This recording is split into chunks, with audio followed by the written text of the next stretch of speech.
வாழ்க வையகம், வாழ்க வையகம், வாழ்க வளமுடன். குரு வாழ்க, குருவே துணை. வாழ்க உலக சமுதாய சேவா சங்கம், வாழ்க உலக சமுதாய சேவா சங்க தலைவர் பத்மஸ்ரீ எஸ்கே மையா அவர்கள், வாழ்க திருப்பூர் மனவளக்கலை மண்டலம், வாழ்க அமர்ஜோதி அறக்கட்டளை, வாழ்க எம்கேஜி மனவளக்கலை மன்ற தவ மையம். இந்த மையத்தை சார்ந்த அனைத்து அறங்காவலர் பெருமக்களும், அனைத்து பேராசிரியர் பெருமக்களும், அனைத்து அருட்தொண்டர்களும், அனைத்து பயிற்சியாளர்களும் எல்லாம் வல்ல இறையருளின் கருணையினாலும், ஆசான் அருட்தந்தை அவர்களுடைய அருளாசியினாலும், உங்களுடைய பெற்றோர்களின் அருளாசியினாலும், உங்களுடைய குலதெய்வ அருளாலும் இந்த 2026ஆம் ஆண்டு பூரண உடல் நலம், நீல் ஆயுள், நிறை செல்வம், உயர் புகழ், மெய்ஞானம் பெற்று வளமோடும் நலமோடும் வாழ்வாங்கு வாழ வேண்டுமென்று குருவின் திருவடியில் மனதை நிறுத்தி புத்தாண்டு வாழ்த்துக்களை கூறி பொங்கல் வாழ்த்துக்களையும் முன்னதாக தெரிவித்து அனைவருக்கும் அடியேன் அன்பு வணக்கங்களை தெரிவித்துக் கொள்கிறேன். வாழ்க வளமுடன். அமர்வதற்கு 1000 சிம்மாசனம் அகிலம் கொடுத்தாலும் ஆண்டவன் ஒரே ஒரு முறை அமர்வதற்கு கொடுத்த அரியாசனம் என் தாயின் கருவறை. என் தாயே, என் தமிழே, உன் தாள் வணங்குகிறேன். அன்பான சிந்தனையாளர் பெருமக்களே, இன்னைக்கு எனக்கு 1 மணி நேரம் கொடுத்துருக்குறீங்க. நான் ஒரு 100 நிமிஷம் உங்களுக்காக பேசணும்னு நிறைய வெள்ளிக்காசுகள் அள்ளிக்கிட்டு வந்திருக்கேன். சரிங்களா? அதனால் கொஞ்சம் நேரம் கொடுத்தீங்கன்னா எல்லோருக்கும் பயனுள்ளதாக இருக்கும்னு நான் நினைக்கிறேன். என்ன காரணம்னு சொல்லிடுறேன். இன்னைக்கு நிறைய மனவளக்கலை அறங்காவலர்கள், பேராசிரியர்கள், சேவையாளர்கள் குடும்பத்தில் ஏதேனும் ஒரு குழப்பங்கள் வருகிற பொழுது எல்லோரும் மனம் உடைந்து போகிறார்கள். நான் இவ்வளவு நாள் சர்வீஸ் பண்ணனே, குரு என்னை காப்பாற்றலையே, இவ்வளவு நாள் நான் பண்ணனே, கடவுள் என்ன காப்பாற்றலையே அப்படின்னு சொல்லி அவங்க மனசு கொஞ்சம் வருத்தப்படுது. ஏன்னா நான் இந்த நிறைய ஊர்களுக்கு சொற்பொழிவுக்கு போகிறதுனால அன்று அவங்க என்னை கூட்டிகிட்டு போகிறவங்களோ அல்லது அன்னைக்கு தங்க வச்சு என்னை அடுத்த நாள் அனுப்புகிறவங்களோ அவங்க வருத்தங்களை சொல்கிறாங்க. அப்போ தான் மனசுக்குள்ளே யோசனை பண்ணேன், என்ன இது அப்படின்னு. அதுக்காக ஒரு ஆராய்ச்சி எடுத்துக்கிட்டேன். ஒரு ஆராய்ச்சியை 1 வருட காலமாக எடுத்துக்கிட்டேன். அந்த ஆராய்ச்சிக்கு எனக்கு உறுதுணையாக இருந்தது சாமிஜியோட 2வது பாட்டு தான்.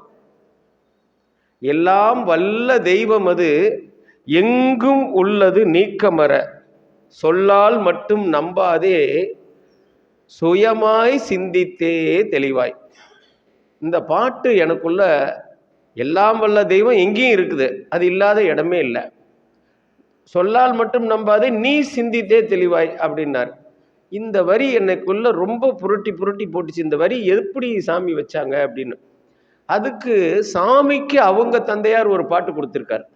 அந்த பாட்டு என்ன சொல்லுதுன்னா, ஒருவனே தெய்வம் அல்லால் வேறே இல்லை, உயிரெல்லாம் ஒன்றாமே உற்று பார்த்தால், கருவிடமே வித்து முதல் உலகம் ஆட்சி, கருவிடமே வித்து முதல் உலகமாட்சி, கதிரவனால் அனைத்துலகும் விளங்க காணும், உருவான நட்சத்திரங்கள் 27 உள்ளபடி நடக்குமல்லால் வேறே இல்லை.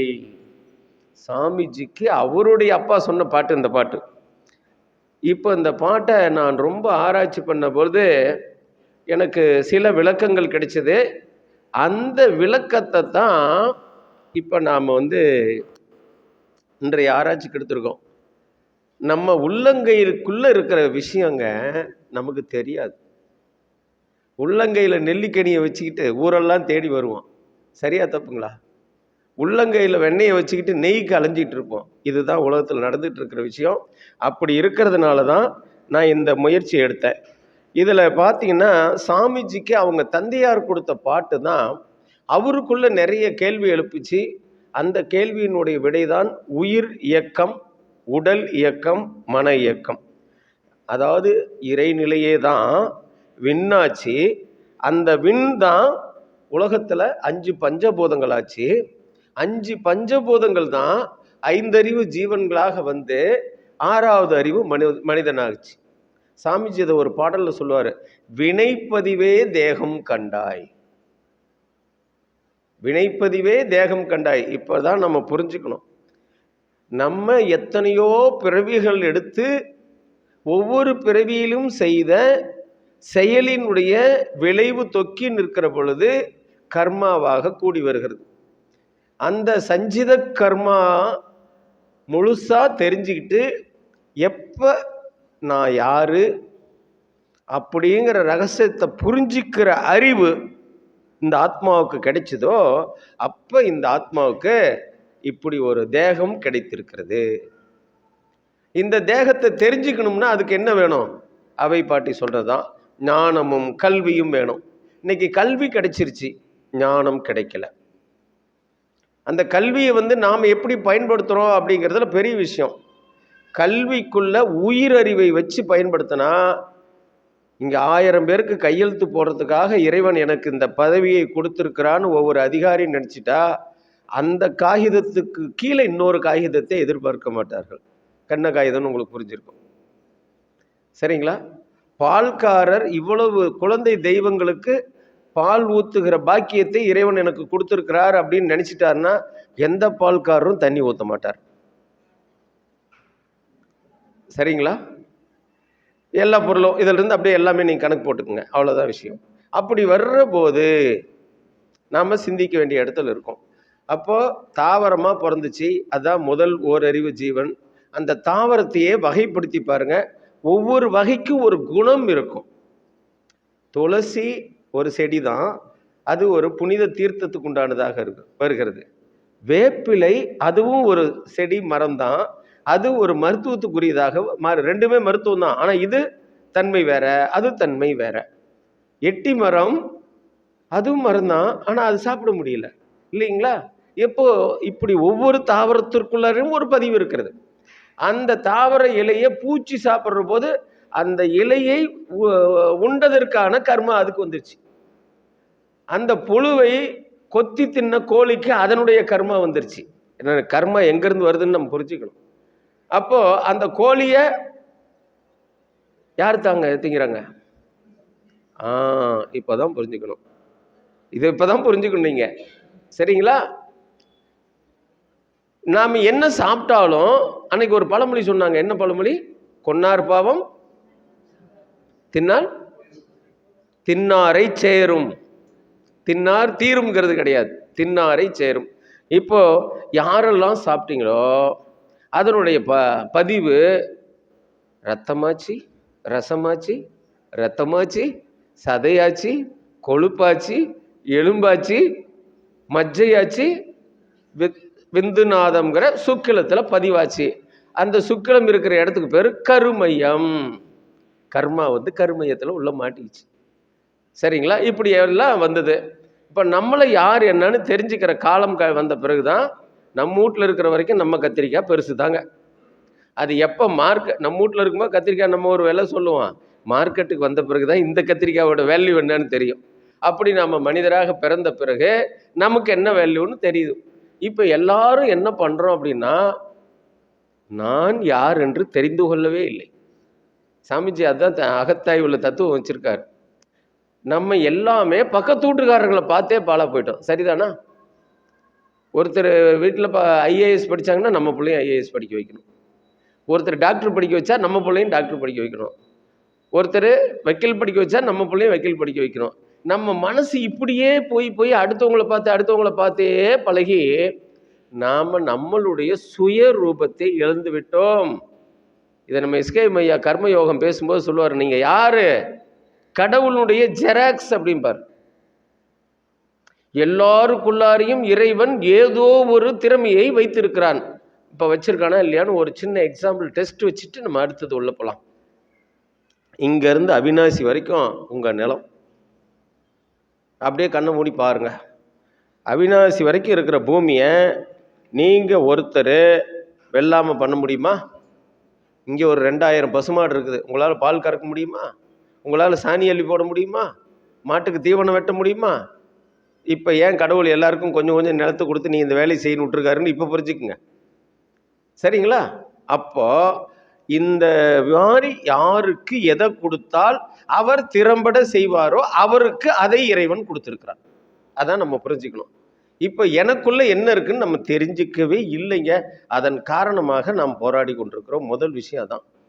அப்படி பார்க்கும்போது இந்த 5 கோள் இறைநிலைதான் விண்ணாக, காற்றாக, நெருப்பாக, நீராக, நிலமாக, நிலத்தில் 5 அறிவு ஜீவராசிகளாக உருவாகி இருக்கிறது.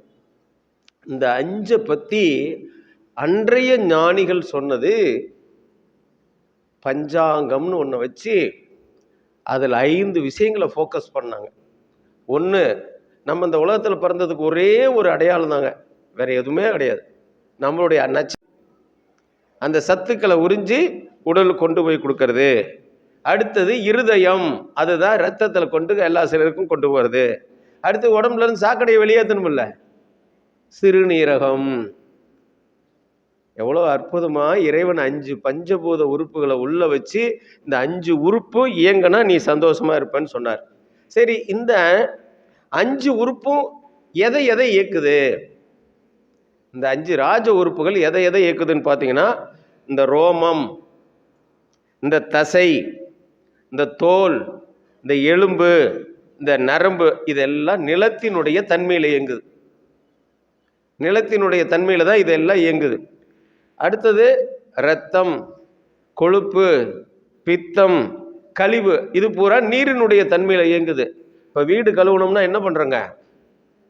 தண்ணி ஊற்றி கழுவிடுறோம். இந்த உடம்பு கழுவுறது இதுதான், நீர் தான். சளி பிடிச்சிக்கிச்சேன்னு நம்மளாம் வருத்தப்படுறோம். மணி அண்ணன் ரொம்ப கவலையோடு இருந்தார், சளி பிடிச்சிக்கிச்சேன்னு. சளி சரியான உடனே பாருங்கள் உடம்பு வெடுக்குன்னு ஆகி போகும். எல்லாம் உள்ளே இருக்கிற டஸ்ட் பூரா வெளியே வந்துடும். நுரையீரல் பாதையில் மூச்சு குழாயில் இருக்கிற டஸ்ட் வெளியே வர்றதுக்கு சளி பிடிச்சா தான் வெளியே வர முடியும்.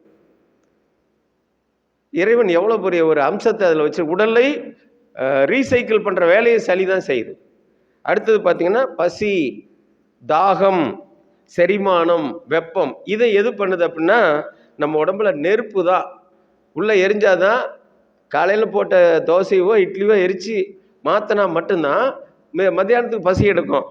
அடுத்தது அசைவு, நம்ம இப்படி கையை தூக்குறோம், அசைவு, சிரிக்கிறோம், அசைவு, சுருக்கம், விரிவு, மூச்சு, இதெல்லாம் எதோட தன்மையில் இயங்குது? காற்று. அதுக்கப்புறம் பார்த்தீங்கன்னா நம்முடைய வயிறு, இதயம், மூளை, இதெல்லாம் கொஞ்சம் அங்கங்கே வெற்றிடம் இருக்கா? அதுக்குள்ளே என்ன இருக்குன்னு பார்த்தீங்கன்னா ஆகாயத்தினுடைய தன்மை இருக்கிறது. இந்த ரகசியத்தை புரிஞ்சுக்கிட்டு இந்த உறுப்புகளை நம்ம சரி பண்ணணும். சரி, ரைட்டு. இந்த 5 பஞ்சபூதம் தான் 5 பஞ்சபூத உறுப்பாக இருந்து நம்மளை இயக்குகிறது, நமக்கு சக்தியெல்லாம் எடுத்து கொடுக்குது. இதை யாரு இயக்குறா? இதுகளை யாராவது ஒரு ஆள் இயக்கணும் இல்லை? இந்த பைக் இருந்தால் தான் போக முடியும். ஆனால் நமக்கு பைக் ஓட்ட தெரியாதுன்னா அது ஓட்டுறதுக்கு ஒரு ஆள் வேணுமில்ல. அப்போ அது ஓட்டுறது யாரு அப்படின்னு பார்த்தீங்கன்னா நெருப்புங்கிற பஞ்சபூதத்தை செவ்வாயும் சூரியனும் இயக்குகிறது. இப்போ அதனுடைய அடையாளம் தெரிஞ்சுக்கலாமே. உங்க ஜாதகத்துல 2ஆம் இடத்துல நெருப்பு இருந்தால், சூரியன் இருந்தாலோ, 2ல் செவ்வாய் இருந்தாலோ அப்படி நெருப்பு மாதிரி எரிஞ்சு பேசுவாங்க. கேள்விப்பட்டிருக்கீங்களா? ஐயோ அவன் பேச்சா கெட்ட போய் கேட்க முடியாதுப்பா அப்படிம்பாங்க. நீர், இது எதுக்கான கிரகம் அப்படின்னா சந்திரனும் சுக்கிரனும் நீருங்கிற தன்மையை நம்ம உடம்புல, அதுதான் நீர் பிரபஞ்சத்தையும் அதுதான் இயக்குது, ஹியூமன் பாடியிலையும் அதான் இயக்குது. யாருடைய ஜாதகத்தில் சந்திரன் ஆட்சியோ சந்திரன் உச்சமோ, அவங்க கிணறு வெட்டினாலோ போர் போட்டாலோ சுக்கிரனும் சந்திரனும் நல்லா இருந்தால் கிணத்துல தண்ணி வந்துடும்.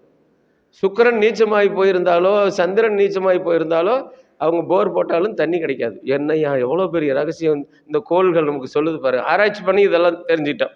அடுத்தது பூமி. இந்த பூமி நல்லா விளையணும். பூமி விளைஞ்சா எப்படி இருக்குங்க? பசுமையாக இருக்குமா? பசுமைக்கு அதிபதி யாரு? புதனா? எவ்வளோ அழக கருத்துக்களை பாருங்க. புதன். ஆகாயம், குரு. குருங்கிற பிளானட் தான் ஆகாயத்தை வழி நடத்துது. காற்று, நரம்பு பூரா காற்று போய் வெளியே வரணும். நரம்பு யார் இயக்குறா? சனி. எவ்வளோ பெரிய ரகசியமான விஷயத்த சாமிஜி எவ்வளோ அழகாக கொடுத்துருக்காங்கன்னு பாருங்க. அப்போது பஞ்சபூதத்திலிருந்தும் நமக்கு பாதுகாப்பு வேணும்.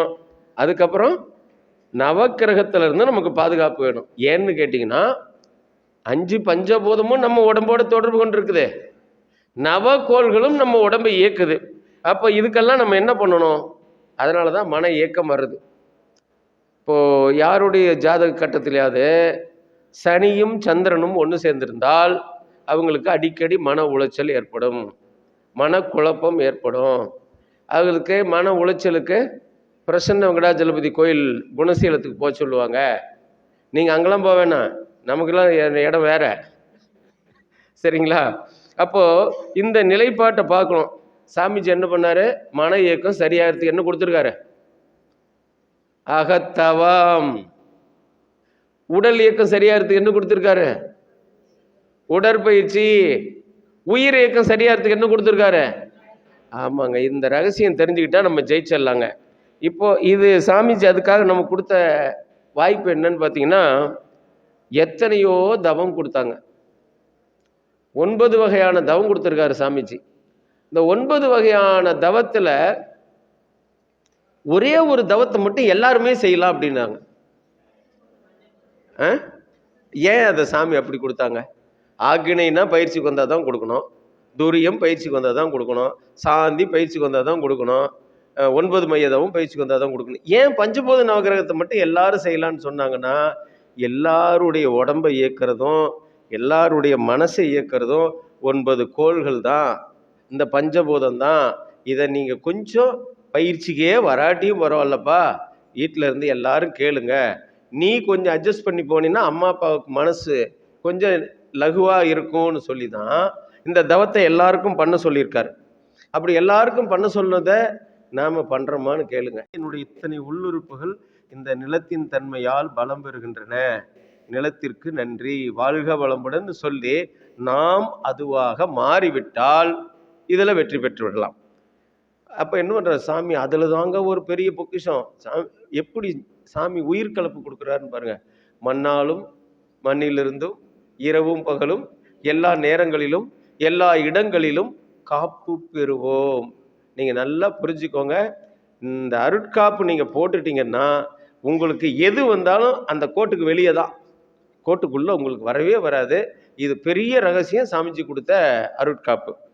அடுத்த தத்துவம் என்ன பண்ணுறோம்? 4வது தத்துவமாகிய நீரின் மேலே மனசை வச்சு தவம் பண்ணுறோம். நீர் மேலே மனசு வைக்கும்போது நம்ம அப்படியே நீரில் தண்ணியில் உட்காந்துருக்கிற மாதிரி ஞாபகப்படுத்திட்டு அவ்வளோதான் தவம் பண்ணுறோம். இன்னுமே மாற்றி தவம் பண்ணி பாருங்க, செஞ்சு பாருங்கள், அப்புறம் நீங்களே சொல்லுவீங்க. யாருடைய ஜாதகத்தில் சுக்கிரன் கெட்டு போய் இருக்கிறதோ, யாருடைய ஜாதகத்தில் சந்திரன் கெட்டு போய் இருக்கிறதோ அவங்களுக்கெல்லாம் இந்த சுக்கிரன் சம்பந்தப்பட்ட நீர்வழி பாதை சம்பந்தப்பட்ட உறுப்புகள் பழுதடைவதற்கு வாய்ப்புகள் இருக்கிறது. சிறுநீர் பை, சிறுநீர் குழாய், இந்த மாதிரியான உறுப்புகள் பாதிக்கிறதுக்கு. அப்போ அதுக்கெல்லாம் நமக்கு அருமையாக அவர் கொடுத்த தவம் நீர் மேலே மனசு வச்சு பண்ணுறது. சிறுநீரகம், சிறுநீர் பை, நீர்மண்டல உறுப்புகள், இரத்தம், கொழுப்பு, கழிவு நீர் திரவங்கள், உடம்புல இருக்கிற நச்சுக்களை நீக்குவதாக நீர் நம்ம உடம்புல செயல்படுகிறது. அப்போ நீர் மேலே எப்படி ரசித்து தவம் பண்ணணும் யோசனை பண்ணி பாருங்க. ஆஃப்டர் ஆல் கொஞ்சம் சுவையாக இருக்கிற ரசத்தை எப்படி ரசித்து குடிக்கிறோம் இல்லையா? நம்ம வாழ்க்கையில் இவ்வளோ பொக்கிஷத்தை கொடுக்குத, இது மேல் நம்ம எவ்வளோ மனசு வச்சு தவம் பண்ணோம். நீர் சம்பந்தப்பட்ட உடல் உறுப்புகளுக்கு உயிர் கலப்பு கிடைக்கிறது. அப்போ நீருக்கும் நமக்கும் பாதுகாப்பு கிடைச்சிருது. இப்போ யாருக்கு நீர்னால கண்டம்னு ஜாதகம் சொல்லுதுன்னு பாருங்க. யாருடைய ஜாதகத்தில் 8ஆம் இடத்துல சந்திரன் நிற்கிறதோ அவர்களுக்கு நீரினால் கண்டம். நீங்கள் நல்லா கூர்ந்து தொலைக்காட்சி நிகழ்ச்சியெல்லாம் பாருங்கள். சில பேர் கோயிலுக்கு போனாங்க, குளத்தில் வலிக்கி விட்டு விழுந்து போயிட்டாங்க. சில பேர் ஆற்றுல குளிக்க போனாங்க, தண்ணியில் இழுத்து போயிட்டாங்க. சில பேர் சாமியை சப்பரத்தில் தூக்கிட்டு தண்ணிக்குள்ளே போனாங்க, போயிட்டாங்க. பார்க்குறோமில்ல, எல்லாம் நீச்சம் தெரிஞ்சவங்க தான். ஏன் எப்படி? எல்லாம் இதுதான், இந்த மாதிரி சம்பவங்கள் தான். அப்போ நமக்கு பாதுகாப்பு சாமி எவ்வளோ அற்புதமாக கொடுத்துருக்காருன்னு பாருங்கள். நீரினாலும் நீரிலிருந்தும் இரவும் பகலும் எல்லா நேரங்களிலும் எல்லா இடங்களிலும் காப்பு பெறுவோம். எவ்வளோ அருமையான சமாச்சாரங்க. அடுத்து 3வது பஞ்சபூதத்துக்கு வாங்க. இந்த பஞ்சபூத தவத்தை இனிமேல் நம்ம விரும்பி விரும்பி ரசித்து செய்யணும். அதுக்காக தான் இதை கொஞ்சம் ஆராய்ச்சி எடுத்துட்டோம். அப்போது நெருப்பு நம்ம உடம்புல 98.6 டிகிரி வெப்பம். நல்லா நினச்சி பாருங்கள், இறைவன் எவ்வளோ பெரிய பொக்கிஷத்தை நமக்கு கொடுத்துருக்குறான். ஊட்டியில் பிறந்தவங்களுக்குலாம் 15 டிகிரி தான் உங்களுக்கு டெம்பரேச்சர். வேலூரில் பிறந்தவங்களுக்குலாம் 105 டிகிரி டெம்பரேச்சர்னு கொடுத்துருந்தா நாம் தாங்குவோமா? 98.6லேருந்து 0.6 குறைஞ்சி போச்சுன்னா ஜன்னி வந்துடுங்க. ஆனால் அதுக்கு மேலே 1.4 போயிட்டா மருத்துவர் என்ன சொல்கிறாரு? 100 டிகிரி காய்ச்சல். ஆனால் 100 டிகிரி அங்கே காய்ச்சல் கிடையாது. 1.4 போந்தவொடனே இந்த உடம்பு தாங்க மாட்டேங்குது. 0.6 குறைஞ்சு போனாலும் தாங்க மாட்டேங்குது. எப்படி? அளவு முறை, லிமிட்டேஷன் கடவுள் நம்ம உடம்புல வச்சிருக்கா. சாப்பிடும்போது சாமி சொன்னார், அளவு முறை பண்ணிக்கோ அப்படின்னு. ஆனால் இந்த நாக்கு கேட்குதா? இந்த மனசு கேட்குதா? கேட்க மாட்டேங்குதே. சொல்லுங்க. திண்டுக்கல் பிரியாணின்னா போதும், அரை வயிறு நிறைஞ்ச உடனே நம்ம உடம்பு நம்மக்கிட்ட பேசுங்க. சாப்பிடும்போது நீங்கள் பேசாமல் இருந்தால் உடம்பு பேசும். அரை வயிறு சாப்பிட்ட உடனே ஒரு ஏப்பம் வரும், அதோடு நிறுத்திக்கணும். அப்புறம் அரை மணி நேரம் கழித்து கொஞ்சம் தண்ணி குடிக்கணும். ஆனால் நம்ம அதுக்கப்புறம் ரெண்டாவது அடுத்த கால் வயிறையும் ஃபில் பண்ணுவோம். வாட்டருடைய இடத்து இதை வச்சு ஃபில் பண்ணுவோம். திரும்பவும் அது சொல்லுவோம், 2 ஏப்பம் வரும், அதோடு நிறுத்திக்கணும். ஆனால் நாம் அதுவும் இல்லை, ஆண் வாயை திறந்தா காக்கா கொத்துற அளவுக்கு அள்ளி போடுவான். அப்புறம் கொஞ்ச நேரம் கழித்து உள்ளே போட்ட பால் பூரா வெளியே பவுலின்னு திரும்பி வந்துடும். உண்டா இல்லைங்களா? அதுலேயும் சில நேரங்களில் வாமிட்டு வர முடியாமல் கையை விட்டாது வாந்தி எடுத்துட்டா பரவாயில்லையான்னு படுவோம் பாருங்க. ஒரு கஷ்டம் அனுபவிச்சிருப்போம். எல்லாத்துக்குமே அந்த இது இருக்கும். உடலோடு பேச வேண்டும், உணவோடு பேச வேண்டும். சரிங்களா? நமக்கு உணவு கொடுத்துருக்காங்களா, என்னைக்காவது ஒரு நாள் நன்றி சொல்லியிருக்கிறோமா? என்னைக்காவது நன்றி சொல்லியிருக்குமா? யோசனை பண்ணி பாருங்க. இன்னையிலேருந்து நன்றி சொல்லணும். நமக்கு என்ன உணவு கொடுத்தாலும் நன்றி சொல்லி சாப்பிடணும். இப்போ நம்ம உடம்புல நெருப்புக்கும் உடல் வெப்பத்திற்கும் இணக்கமான உறவு இருக்கணும். அப்போ அதுக்கு தான் சாமி அதிலிருந்து உயிர் கலப்பு கொடுக்குறாங்க. பசி எடுக்கணும், பசி எடுக்கலைன்னா சாப்பிட முடியாது. தாகம் எடுக்கணும், தாகம் எடுக்கலைன்னா தண்ணி குடிக்க முடியாது. தூக்கம் வரணும், தூக்கம் வரலைன்னா வாழ்க்கையில் நிம்மதி போச்சுங்க. தூக்கம் வரணும். செரிமானம், உள்ளே போட்டதை மிஷினை அரைச்சிடணும், அங்கே பிளேடு தேஞ்சு போயிடக்கூடாது, அரைச்சிடணும். அப்புறம் மூவெப்ப மண்டலம், அது இருதயத்துக்கு பக்கத்தில் இருக்கு. அப்புறம் இருதயம், இருதய உரை, சிறுகுடல், இத்தனை உறுப்புகளை இந்த நெருப்பு மேலே மனசை வச்சு தவம் பண்ணால் பலம் பெறுகிறது. 2 நிமிஷம் தாங்க நம்ம தவம் பண்ணுறோம். அந்த 2 நிமிஷம் தவத்தில் இவ்வளவு உள்ளுறுப்புகள் பலம் பெறுகிறதே. இந்த தவத்தை விட்டுறலாமா? யோசனை பண்ணி பாருங்க. உங்கள் மணி பர்ஸில் 5 லட்ச ரூபா பணம் வச்சுருக்கிறீங்க. கேர்லெஸ்ஸாக கீழே வைப்பீங்களா பேக்கை? கேர்லெஸ்ஸாக கீழே வைப்பீங்களா பேக்கை? 5 லட்சம் தான் இருக்கிறதுக்கே பத்திரப்படுத்தி வைக்கிறீங்களே. கடவுள் எத்தனை எத்தனை எத்தனை கோடியோ மதிப்புள்ள பொருள்களை இதுக்குள்ளே வச்சிருக்கிறாங்க. அப்போ இந்த உடம்பு எவ்வளோ நம்ம பாதுகாப்பாக வைக்கணும். அதுதான் சாமி சொல்கிறார். வயிறு பொறுமுதல் இந்த மாதிரிலாம் இருக்குங்கிறான். அவங்கெல்லாம் கரெக்டாக இதை புரிஞ்சுக்கிட்டு இந்த தவத்தை செஞ்சாங்கன்னா அவங்களுக்கு சக்ஸஸ் ஆகிடும். சரிங்களா? அடுத்து அஜீரணம், காதில் இரைச்சல், இது இல்லாமல் கண்டிப்பாக ரொம்ப ஹாப்பியாக வாழ முடியும். அடுத்து பார்த்தீங்கன்னா நெருப்புக்கும் நமக்கும் உயிர் கலப்பு, அதில் காப்பு சொல்கிறாங்க சாமி. அடுத்தது பிரபஞ்ச பரிணாமத்தில் 2வது தத்துவம் எதுங்க? காற்று. அந்த காற்று மேலே மனசை வச்சு நம்ம தவம் பண்ணும்போது இந்த காற்று தாங்க எல்லாவற்றுக்கும் காரணம். சூறாவளி அடித்தா என்ன ஆகுதுங்க? எவ்வளோ பெரிய பேரழிவுகள் வந்துடுது. இந்த காற்றே நம்ம உடம்புல அளவுக்கு அதிகமாக வந்துட்டால் என்ன ஆகி போகுதுங்க? பிளட் ப்ரெஷருக்கு காரணமாயிருதா இல்லையா? இந்த காற்று சரியாக வரணும். நம்மளுடைய உடலின் அசைவுகளை, சுருக்கங்களை, விரிவை சீர்படுத்துகிறது. நிறைய பேருக்கு தோள்பட்ட வலி வரும் தெரியுங்களா? இந்த ஷோல்டர் பெயின், அதெல்லாம் வராதுங்க. அப்புறம் மூச்சு வாங்கிறது, கொஞ்சம் தூரம் படி ஏறினோடனே மூச்சு வாங்கும். அந்த காலத்தில் கோயிலெல்லாம் மலையில் கட்டி வச்சாங்க. ஏன் தெரியுமா?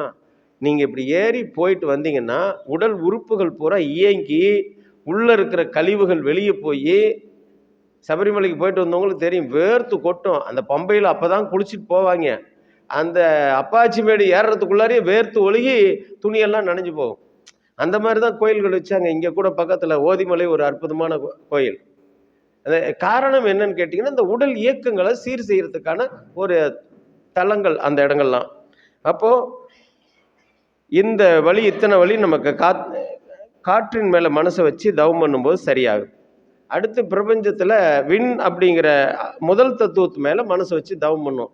ஏன்னு கேட்டிங்கன்னா, நம்ம வயிறு பல நேரம் வெற்றிடமாக இருக்கிறது.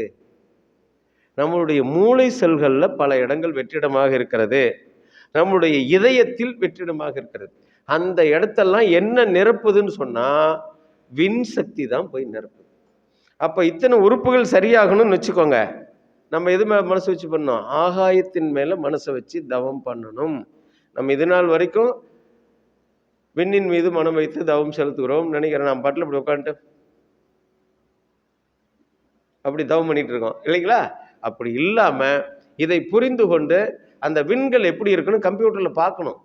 அந்த விண்கள் அப்படியே இப்படி எப்படி எப்படியெல்லாம் வந்து போயிட்டுருக்கு, ஒவ்வொரு விண்ணும் எப்படி சுழல்கிறது, பக்கத்தில் இருக்கிற விண் எப்படி சுழல்கிறது, இதுக்கும் அந்த காந்த இயக்கம் எப்படி வருது, அப்படி பார்த்து ரசிச்சுட்டு நம்ம அதுவாக மாறிடணும் தவம் பண்ணும்போது.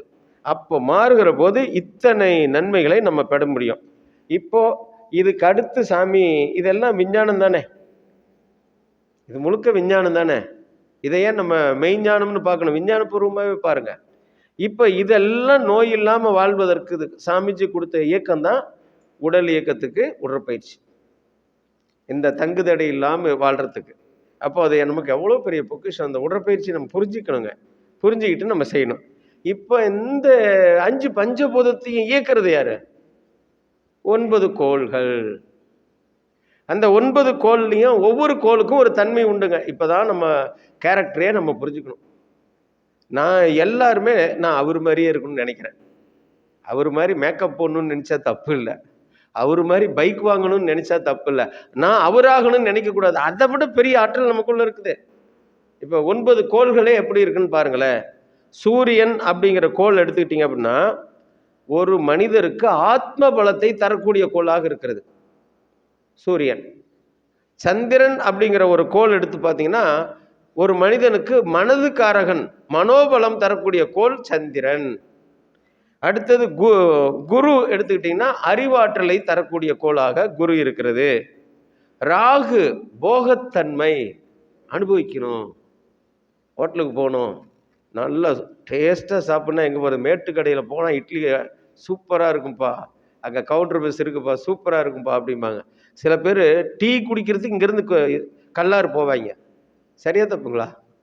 சில பேர் ஹோட்டலில் தேடிட்டு போகிறவங்களாம் உண்டு, அதுக்காகவே எவ்வளோ செலவு பண்ணிட்டு போகிறவங்க. இந்த போகத்தன்மை அனுபவிக்கணுங்கிற ஆசை எது கொடுக்குதுன்னா ராகுங்கிற பிளானட்டு.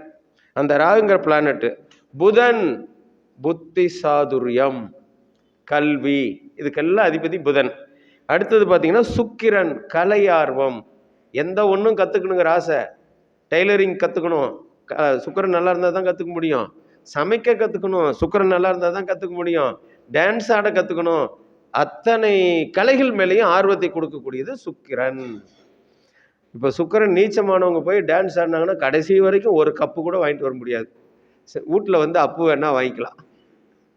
நீச்சமானவங்களுக்கு அது வரவே கை கொடுக்காது.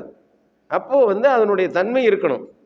அடுத்து பார்த்தீங்கன்னா கேது ஞான பிரகாசம், இறைவனை பற்றிய ஞானத்தை கேது தான் கொடுக்குது. ஆனால் இதெல்லாம் பாவி கிரகம்னு சொல்லிடுவோம், அப்படி தானே சொல்கிறோம். ராகு கேதெல்லாம் பாவி அப்படின்னு நம்ம ஜோதிட சமயமாக சொல்லுவோம். அடுத்தது பார்த்தீங்கன்னா சனி. சனி நல்லவரா கெட்டவரா? நல்லவரா? உண்மையாக சொல்கிறீங்களா பொய்யா சொல்கிறீங்களா? ஒரு செயல் முடியணும்னா அந்த செயலை செய்யக்கூடிய செயல் தேக வீரியம். இப்போ கல்யாணம் பண்ணும்போது சொல்லுவாங்க பாருங்க, கல்யாணம் பண்ணும்போது பையனுக்கு செவ்வாய் வந்து 3-6-12 மறைஞ்சு போச்சுங்க, இந்த பையனுக்கு பாப்பாவுக்கு தான் சந்தோஷமா வச்சுக்க முடியாதுங்க. அந்த தேக வீரியம், தேக ஆற்றல் செவ்வாய் தான் கொடுக்குது. அப்போ இது செவ்வாய் தான் கொடுக்குது. அப்போ இது 9 கோள்கள் நமக்கு வேணுமா வேணாமா? இல்லை எனக்கு இது பிடிக்காதுன்னு யாராவது நினைக்கிறீங்களா? அதுக்கு சாமி என்ன பண்ணியிருக்காங்க அப்படிங்கிறது தான் இது. இப்போ நம்ம இருக்கிற பிளானட்டு பால்வழி மண்டலத்துக்கு வாங்க, அப்படியே எல்லோரும் சேர்ந்தே போயிட்டு வருவோம். நம்ம இருக்கிற இந்த பால்வழி மண்டலத்தில் நடுவில் மையமாக இருக்கிற கோள் எதுங்க? சூரியன். அந்த சூரியனை சுற்றி 6 வட்டப்பாதைகள் இருக்குது. 6 வட்டப்பாதைகளில் முதல் பாதையில் புதன் அப்படிங்கிற கோள் சுற்றி வருது, 2வது வட்டப்பாதையில் சுக்கிரன், 3வது வட்டப்பாதையில் பூமி என்கிற கோள் சுற்றி வருகிறது. பூமியுடைய துணைக்கோள் தான் 2,35,000 மைல் தொலைவில் சந்திரன். அப்புறம் 4வது வட்டப்பாதையில் செவ்வாய்ங்கிற கோள் சுற்றி வருகிறது. 5வது வட்டப்பாதையில் குரு என்கிற கோள் சுற்றி வருகிறது. 6வது வட்டப்பாதையில் சனி என்கிற கோள் சுற்றி வருகிறது. இப்போ நம்ம இதை வச்சுக்கிட்டு இதனுடைய காந்தலை கதிர்வீச்சு தான் நமக்கு வருது. அந்த கதிர்வீச்சை எப்படி பிடிக்கணும், சரிங்களா? இந்த ரகசியங்கள் நமக்கு கிடைச்சிருக்கிற ஒரு பெரிய விஷயம். அதில் முதலாவதாக இருக்கிற சூரியனை நம்ம சொல்கிறோம். முதலாவதாக இருக்கிற சூரியனை சொல்கிற போதே சில விஷயங்கள் நான் உங்களுக்கு சொல்லணும். அந்த சில விஷயங்களை புரிஞ்சுக்கிட்டிங்கன்னா நம்ம மனசு வந்து ஏற்புத்தன்மைக்கு வந்துடுங்க. நம்ம மனசு ஏற்புத்தன்மைக்கு வந்துருச்சு அப்படின்னு சொன்னால் இது எல்லாமே நம்ம அறிவியல் பூர்வமாக தான் தெரிஞ்சுக்கணும். சில பேர் பிறந்த நட்சத்திரத்தை நீங்கள் இன்றைக்கி போய் ஆய்வுக்கு எடுத்துங்க. உங்கள் நட்சத்திரம் ஆண் தன்மை உள்ள நட்சத்திரமா, பெண் தன்மை உள்ள நட்சத்திரமா? சில பெண்கள் வந்து ஆண் நட்சத்திரத்தில் பிறந்திருந்தாங்கன்னா அந்த வீட்டில் ஃபுல் அண்ட் ஃபுல் இவங்களுடைய ஆதிக்கம் தான் மேலே இருக்கும். சில வீட்டில் ஆண்கள் பெண் நட்சத்திரத்தில் பிறந்திருந்தாங்கன்னா பெண்கள் மாதிரியே நிறைய பேசிக்கிட்டே இருப்பாங்க. நம்ம கூட பேச்சு வாக்கில் சொல்லுவோம், என்ன பொம்பளை மாதிரி நெய் நெய்ன்னு நச்சிக்கிட்டே இருக்கிற அப்படிமா. நான் உங்களையும் சொல்லலை, அந்த வழக்கத்தில் பேசிக்கிறது சொல்கிறேன், சரிங்களா? இப்போ இதில் ஒரு 9 நட்சத்திரம் சொல்கிறேங்க. அந்த 9 நட்சத்திரம் தலையற்ற நட்சத்திரம், உடலற்ற நட்சத்திரம், காலற்ற நட்சத்திரம்னு இருக்குது. அந்த 9 நட்சத்திரத்தில் மட்டும் அவங்களுக்கு லைஃப் வந்து ஒரு 50% தாங்க சக்ஸஸாக இருக்கும். அந்த 50% மட்டும் நீங்கள் மனசில் வச்சுக்கிட்டு எனக்கு கடவுள் கொடுத்தது இது சரிதான் அப்படிங்கிற அளவில் மனசை வச்சுக்கோங்க. ஏன்னா இதெல்லாம் நான் ஏன் சொல்கிறேன்னா, ஐயோ கடவுள் எனக்கு ஒன்றுமே செய்யலையா, ஐயோ நான் இத்தனை வருஷமாக சர்வீஸ் பண்ணி குரு எனக்கு ஒன்றுமே செய்யலையான்னு தயவுசெய்து பழிய குரு மேலே போடாதீங்க, தெய்வத்து மேலே போடாதீங்க. என்னுடைய கர்மா, முன்ஜென்ம கர்மா இப்படி இருக்கிறது, இதை நான் அனுபவித்து தீர்த்தாதான் நான் வந்து முக்தி பெற முடியும் அப்படிங்கிற ரகசியத்தை புரிஞ்சுக்கணும். தயிர் கெட்டியாக தான் இருக்குது, அதை மற்ற வச்சு என்ன கடை கடையிறாங்க. அதை கடையிலன்னா வெண்ணெய் வருமா? ஐயோ என்னை போட்டு இந்த கடை கடையிறாங்களேன்னு தயிர் நினச்சா வெண்ணெய் வருமா? ஐயோ இந்த வெண்ணெய் என்ன உருக்குறாங்களேன்னு நினச்சா நெய் வருமா? அப்போ நெய் வரணும்னா இந்த சிரமங்கள் ஏற்றுத்தான் ஆக வேண்டும். அது மாதிரி நம்ம அந்த கர்மாவை ஏற்றுக்கணும். அதில் மிருகசீரிடம், சித்திரம், அவிட்டம் இந்த 3 செவ்வாயோட நட்சத்திரம். மிருகசீரிடம், சித்திரை, அவிட்டம் நீங்கள் யூடியூப்பில் பார்த்துக்கலாம், கஷ்டப்பட்டு எழுதாதீங்க, கவனிச்சுக்குங்க. இப்போ அந்த 3 நட்சத்திரத்தில் பிறந்தவங்களுக்கு வாழ்க்கை ஒரு 50% தாங்க சக்ஸஸ்ஃபுல்லாக இருக்கும். நீங்கள் அதுக்காகலாம் ஒன்றும் கவலைப்பட வேணாம். நம்ம துணியில் அழுக்கு வந்துருச்சு, நம்ம சர்ஃப் எக்ஸலில் போட்டிருக்கோம், போகலை, கரை போகலன்னா என்ன பண்ணுறது? அப்புறம் கொஞ்சம் வேனிஷ் பவுடரா அதை போட்டு கொஞ்சம் தேய்ச்சி பார்க்கணும். அதுலேயும் போகலன்னா கொஞ்சம் ப்ரெஷ்ஷு போட்டு தேய்க்கணும். அது மாதிரி கொஞ்சம் கஷ்டப்படணும், அவ்வளோதான், வேறு ஒன்றும் இல்லை. அதுக்காக போகாதுன்னா இல்லை, கர்மாவை கொஞ்சம் அனுபவித்து தீர்க்கணும். அப்புறம் தலையற்ற நட்சத்திரம் கிருத்திகை, உத்திரம், உத்திராடம். இது வந்து சூரியனுடைய நட்சத்திரம். இந்த 3 நட்சத்திரத்தில் பிறந்தவங்களுக்கும் கர்மா வந்து அப்படி தான் இருக்கும், சரியா? அடுத்தது குருவோட நட்சத்திரம். பாருங்க ஐயா, குருவோட நட்சத்திரமே எப்படி இருக்கு பாருங்க, காலற்ற நட்சத்திரம். இப்போ புனர்பூசம், விசாகம், பூரட்டாதி இந்த 9 நட்சத்திரக்காரங்களுக்கும் வாழ்க்கை வந்து ஒரு திருப்திகரம்னு சொன்னால் 50-50 தான் இருக்கும். நீங்கள் அதெல்லாம் விட்டுட்டு அடுத்தவங்கள பார்த்துக்கிட்டு மனசு கவலையே படக்கூடாது. கவலைப்பட்டால் கல்லீரல் விட்டு போயிடும், கவலைப்படக்கூடாது, சரிங்களா? இப்போ இவங்க என்ன கவனமாக இருக்கணும் அதையும் சொல்லிடுறேன். ஏன்னா அப்போ நீங்கள் எவ்வளோ மன நிறைவாக இருப்பீங்க. மற்ற 18 நட்சத்திரத்தை விட எங்களுக்கு தான் இன்றைக்கி ஒரு தீர்வு கிடைச்சிதுன்னு. அதில் உடலற்ற நட்சத்திரக்காரர்களுக்கு வயிற்றில் தான் பிரச்சனை பண்ணும். இது மருத்துவ ஜோதிடம், வயிற்றில் தான் பிரச்சனை பண்ணும். நீங்கள் முத உங்கள் நட்சத்திரம் வர்ற அன்னைக்கு அந்த செரிமானம் சம்மந்தப்பட்ட டாக்டரை பார்க்கக்கூடாது. அன்னைக்கு போனீங்கன்னா அது லேட் ஆகும், சீக்கிரம் குணம் கிடைக்காது. மிருகசீரிடம், சித்திரம், அவிட்ட நட்சத்திரக்காரங்க இந்த வயிறு சம்பந்தப்பட்ட ட்ரீட்மெண்ட்டுக்கு போகும்போது அந்த நட்சத்திர நாளில் போகக்கூடாது, ஓகேங்களா? அடுத்தது தலையற்ற நட்சத்திரம் கிருத்திகை, உத்திரம், உத்திராடம். காது, மூக்கு, தொண்டை, தலை இதில் பிரச்சனை வந்ததுன்னா அந்த அன்னைக்கு தயவு செய்து மருத்துவரை போய் பார்க்காதீங்க. இதெல்லாம் நம்ம விழிப்பாக இதை சிந்திக்க முடியுமா முடியாதா? இன்றைக்கி வந்து கிருத்திகை நட்சத்திரம் வருது, ஒருத்தர் கிருத்திகை நட்சத்திரத்தில் பிறந்திருக்காரு, அவருக்கு பயங்கரமாக கண் வலி. இன்றைக்கி போய் டாக்டர்கிட்ட கண் பரிசோதனைக்கு போகலாமா? வேண்டவே வேணாம், நாளைக்கு போங்க, அடுத்த நாள் போங்க. அப்புறம் புனர்பூசம், விசாகம், பூரட்டாதி அவங்களுக்கு காலில் பிரச்சனைகள், கால் சம்மந்தப்பட்ட ட்ரீட்மெண்ட்டுக்கு போகணும்னா அந்த நாளில் போக வேணாம். இதை கடைபிடிக்கலாமா, முடியுமா, முடியாதா? ரொம்ப சிம்பிள் தானே. சரி, மற்றவங்களுக்கு சொல்லிடலாம். நீங்கள் இன்றைக்கி வீட்டுக்கு போனால் உங்களுடைய நட்சத்திரம் என்னன்னு தெரிஞ்சுக்கோங்க. ஒரு விஷயம் தெரிஞ்சுக்கிட்டு உங்கள் நட்சத்திரத்தினுடைய தன்மை என்னன்னு. இதில் கேதுவுடைய நட்சத்திரத்தை தவிர அஸ்வினி, மகம், மூலம் 3 நட்சத்திரத்துக்கு மட்டும் கர்மப்பதிவு கிடையாது. மற்ற எல்லா நட்சத்திரங்களுக்கும் 24 நட்சத்திரங்களுக்கும் கர்மப்பதிவு இருக்குது. அஸ்வினி, மகம், மூலம் அது கேதுவோட நட்சத்திரம், அதுக்கு மட்டும் கர்மப்பதிவு கிடையாது. அப்போ மீதி நட்சத்திரத்தில் பிறந்தவங்க அத்தனை பேருக்கும் கர்மப்பதிவு இருக்குங்கிற ரகசியத்தை புரிஞ்சுக்கோங்க. நம்ம வாழ்க்கையில் சில கஷ்டங்கள், நெருடல்கள், இழப்புகள், கவலைகள், தோல்விகள் அதெல்லாம் வரதான் செய்யும். சரிங்களா? இதை புரிஞ்சுக்கிட்டு இதை தாங்கி கொள்கிற பக்குவத்தை கொடுக்குற இடம்தான் மனவளக்கலை. புரியுதுங்களா? ரைட்டு. இப்போது ஒன்று, உங்களுடைய நட்சத்திரத்தை தெரிஞ்சுக்கணும். 2வது திதி. அது என்ன திதியில் நீங்கள் பிறந்திருக்கீங்க அப்படிங்கிற விஷயம். திதியை அது யாருக்குமே நிறைய பேருக்கு தெரியாது. வாழ்கிறவங்களுக்கு நட்சத்திரத்தை சொல்லி கோயிலில் அர்ச்சனை பண்ணுவீங்க, தெரியும். திதி தெரியாது. அந்த திதிங்கிறதுல தாங்க ரகசியம் இருக்குது. அமாவாசை திதி கேள்விப்பட்டிருக்கீங்களா? ஏன்னா டக்குன்னு சொன்னால் தெரியும். பௌர்ணமி திதி கேள்விப்பட்டிருக்கீங்களா? அமாவாசையிலிருந்து பௌர்ணமி வரைக்கும் வரக்கூடிய அந்த 15 நாட்களும் வளர்பிறை திதி. பௌர்ணமியிலிருந்து அமாவாசைக்கு வர்றது தேய்பிறை திதி. அந்த திதியில் பிறந்தவங்களுக்கு அமாவாசைக்கும் திதி சூனியம் கிடையாது, பௌர்ணமிக்கும் திதி சூனியம் கிடையாது. மீதி எல்லா திதிக்கும் 2 ராசி வீடுகள் திதி சூனியமாகி போயிடும். 2 ராசி வீடுகள் திதி சூனியமாகி போயிடும். நீங்கள் விருப்பப்பட்டீங்கன்னா கடைசீட்டில் சொல்கிறேன் அந்த ரகசியத்தை. அப்போது அந்த 2 ராசிகள் வேலை செய்யாதுங்க. அந்த 2 ராசியில் ராசிக்கு சொந்தமான கோள்கள் வேலை செய்யாதுங்க. நான் ஏன் திதியை சொல்லிக்கிறேன், அடுத்தவங்களை சொல்ல வேணாம். அந்த 2 ராசிக்கும் அந்த 2 ராசி வீட்டில் எந்த கோள்கள் நிற்குதோ அது வேலை செய்யாதுங்க. இந்த ரகசியத்தை புரிஞ்சுக்கணும். இப்போ ஐயா போகும்போது வெளியே பூட்டிகிட்டு போயிட்டாங்க. எத்தனை ஃபோன் பண்ணாலும் நம்ம வெளியே போக முடியுமா சொல்லுங்கள்? எவ்வளோ அவசரமாக இருந்தாலும் போக முடியாது. அது மாதிரி கோள்கள் வேலை செய்யாது. அப்போ அதுக்கு என்ன பண்ணணும், அதுக்கெல்லாம் நான் கடைசியாக ட்ரீட்மெண்ட் சொல்கிறேன். இப்போது பிரதமை திதி அமாவாசைக்கு அடுத்த நாள் அல்லது பௌர்ணமிக்கு அடுத்த நாள் பிரதமை திதியில் ஒருத்தர் பிறக்கிறாருன்னா அவருக்கு மகர ராசியும் துலா ராசியும் திதி சூனியம். மகர ராசி யார்? சனிங்கிற பிளானட்டு. துலா ராசிக்கு அதிபதி யார்?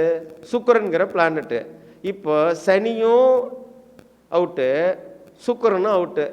இப்போது என்ன ஆகி போகும்? சனி தொழிலை கெடுக்கும், சுக்கிரன் குடும்பத்தை கெடுக்கும், பொருளாதாரத்தை கெடுக்கும். இப்போ இந்த பிரதமை திதியில் பிறந்தவர் தொழில் நல்லா இருந்தால் குடும்பம் நல்லா இருக்காது, குடும்பம் நல்லா இருந்தால் தொழில் நல்லா இருக்காது. இதுதான் அவருடைய லைஃப் டைம் விதி. இப்போ இவர் இந்த 2ஐயும் பேலன்ஸ் பண்ணுன்னு மாட்டிக்கும் போது இவர் மாட்டிக்குவார். புரியுதுங்களா? இப்போ நிறைய பேருக்கு அப்படி தான் இருக்கும். வேலையில் முழுசாக கவனம் செலுத்திட்டு வீட்டுக்கு வரலாம் போது சாயங்காலம் 6 மணிக்கு வரணும்னு சொல்லிட்டு போவேன், 9 மணிக்கு கூட வந்து சேர முடியாது. உண்டா இல்லைங்களா? இன்றைக்கி குடும்பத்தோடு நாளைக்கு ஊட்டி போயிட்டு வரலான்னு சொல்லிட்டு வருவோம், நாளைக்கு தான் ஒரு வேலை வந்து வெளியே துரத்தி விடுவாங்க. அப்போது ஒரு பக்கம் குடும்பம், ஒரு பக்கம் இது 2ஐயும் பேலன்ஸ் பண்ணவே முடியாது. இந்த சிக்கல்கள் அதில் சந்திக்கலாம். இது நான் என் ராசிக்கு சொன்னேன், இந்த என்னுடைய திதிக்கு சொன்னேன். மற்றவங்களுக்கு அதுக்குள்ளே போகலாம். அதே மாதிரி சதுர்த்தசி திதியில் யார் பிறந்திருக்காங்களோ 4 ராசி அவுட்டு. நீங்கள் சில பேர் யோசிப்பீங்க, நான் மட்டும் என்ன பாவம் பண்ணேன், எனக்கு மட்டும் வாழ்க்கை இவ்வளோ கஷ்டமாக இருக்குன்னு நினைக்கிறீங்க பார்த்தீங்களா? அவங்க இதில் கேட்டகரியில் வந்துடுவாங்க. தனுசு ராசி அவுட்டு, மீன ராசி அவுட்டு, கன்னி ராசி அவுட்டு, மிதுன ராசி அவுட்டு. கன்னிக்கும் மிதுனத்துக்கும் அதிபதி புதன், தனுசுக்கும் மீனத்துக்கு அதிபதி குரு. இவங்க லைஃப்பில் புதனும் பெரிய சக்ஸஸ்ஃபுல் தராது, படிப்பும் உயர்ந்த நிலைக்கு படிக்க முடியாது. குரு குலதெய்வம், குடும்பம் எல்லாத்தையும் கெடுத்து வச்சிடும். இப்போ ஆனால் பார்த்தா குரு எவ்வளோ நல்ல கோள்னு நம்ம சொல்கிறோம், பட் அது வேலை செய்யாது. அப்போ இந்த ரகசியம் நம்ம தெரியாமையே நம்ம கஷ்டப்படும் போது தான் வாழ்க்கையில் போராட்டங்கள் வருகிறது.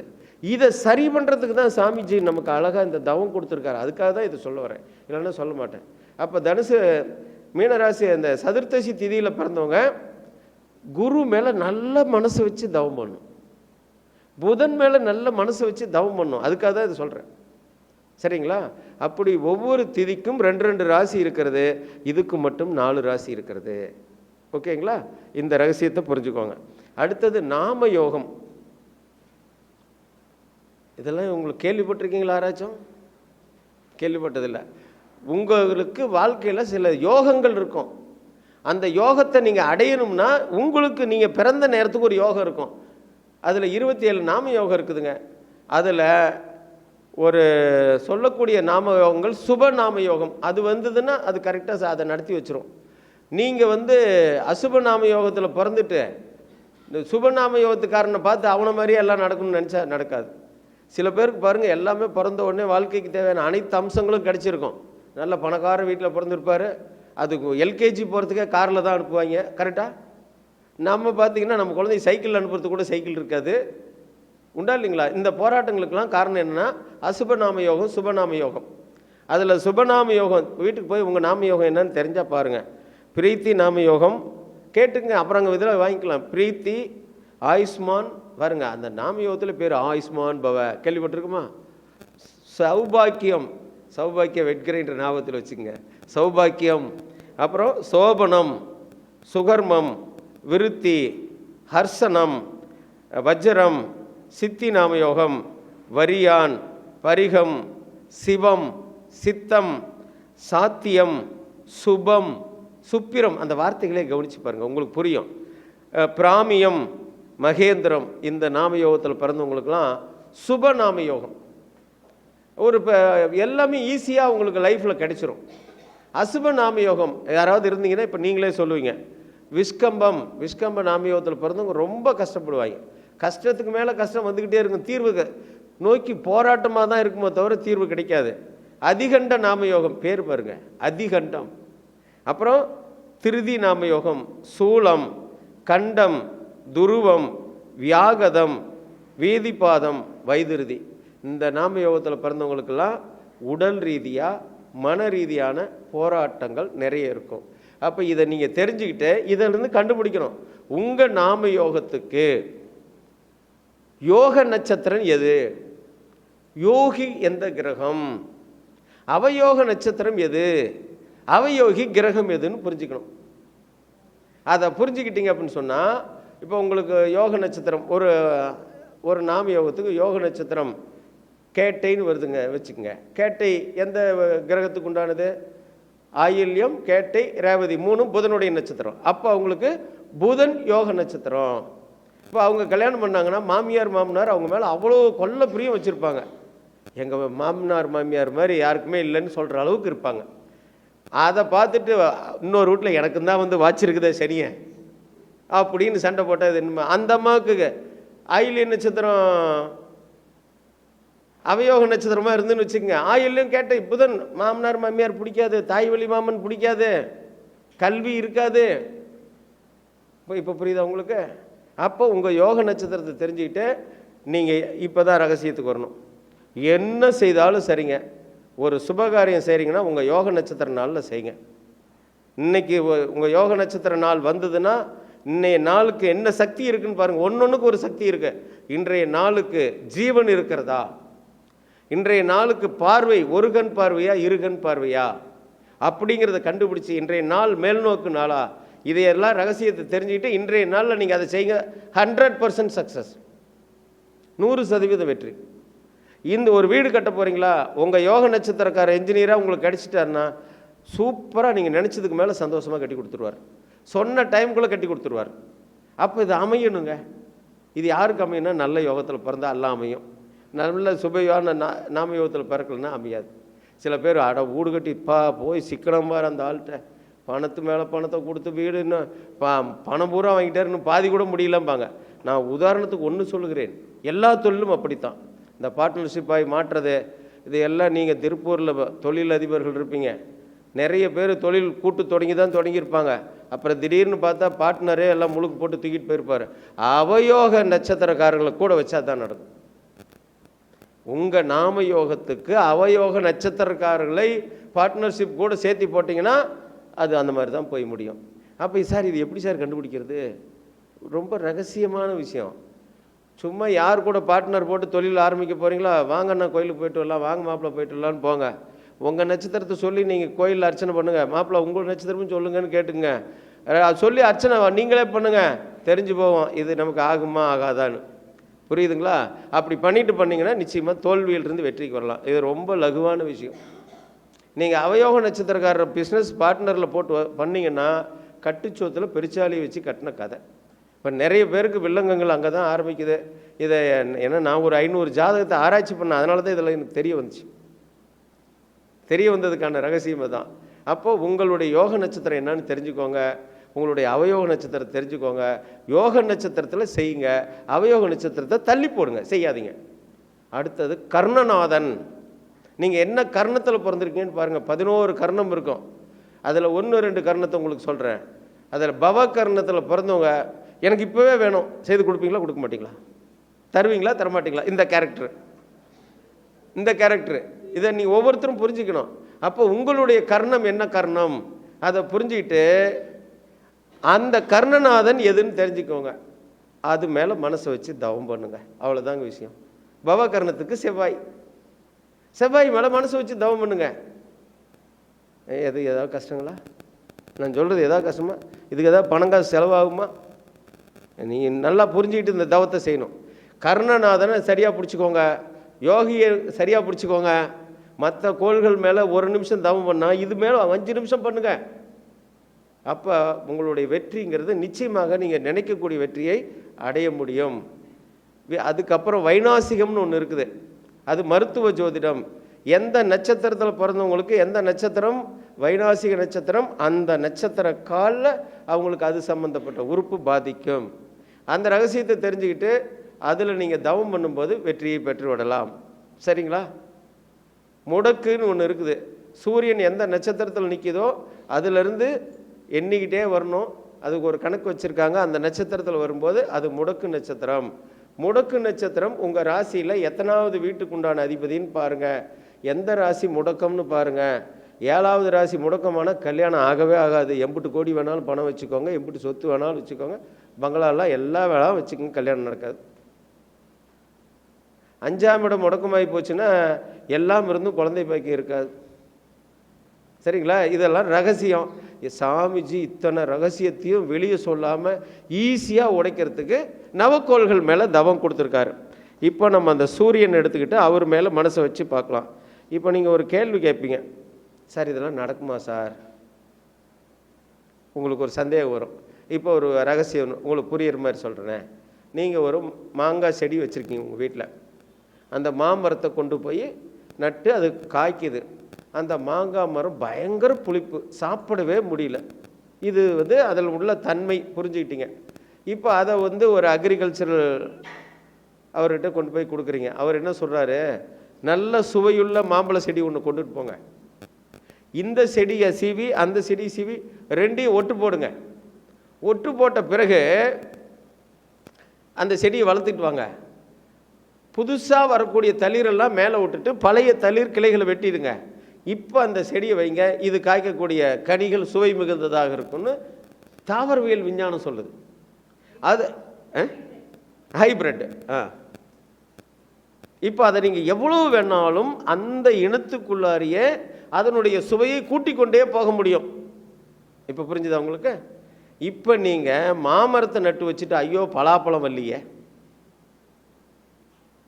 ஐயோ கொய்யாப்பழம் வரலையானா என்ன அர்த்தம்?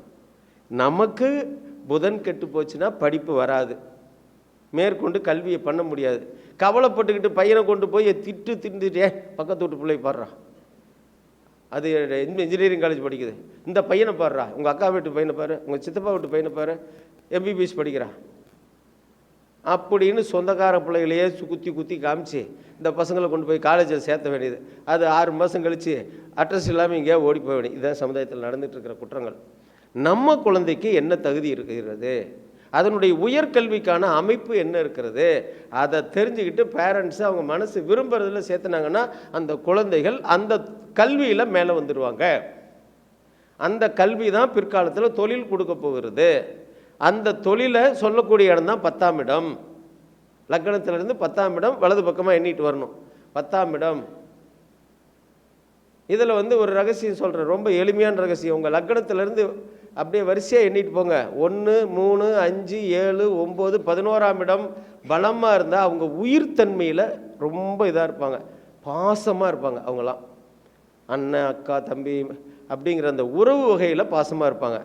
அதே 2, 4, 6, 8, 12ஆம் இடம் வலுத்து இருந்ததுன்னா அவங்க பூரா பணம் பணம் பணம் பணம்னு அவங்களுடைய நோக்கம் பூரா பணத்திலே தான் இருக்கும். உங்ககிட்ட பேசுனா எனக்கு என்ன கிடைக்கும் அப்படிங்கிற மணி மோட்டிவில் தான் அவங்க இருப்பாங்க.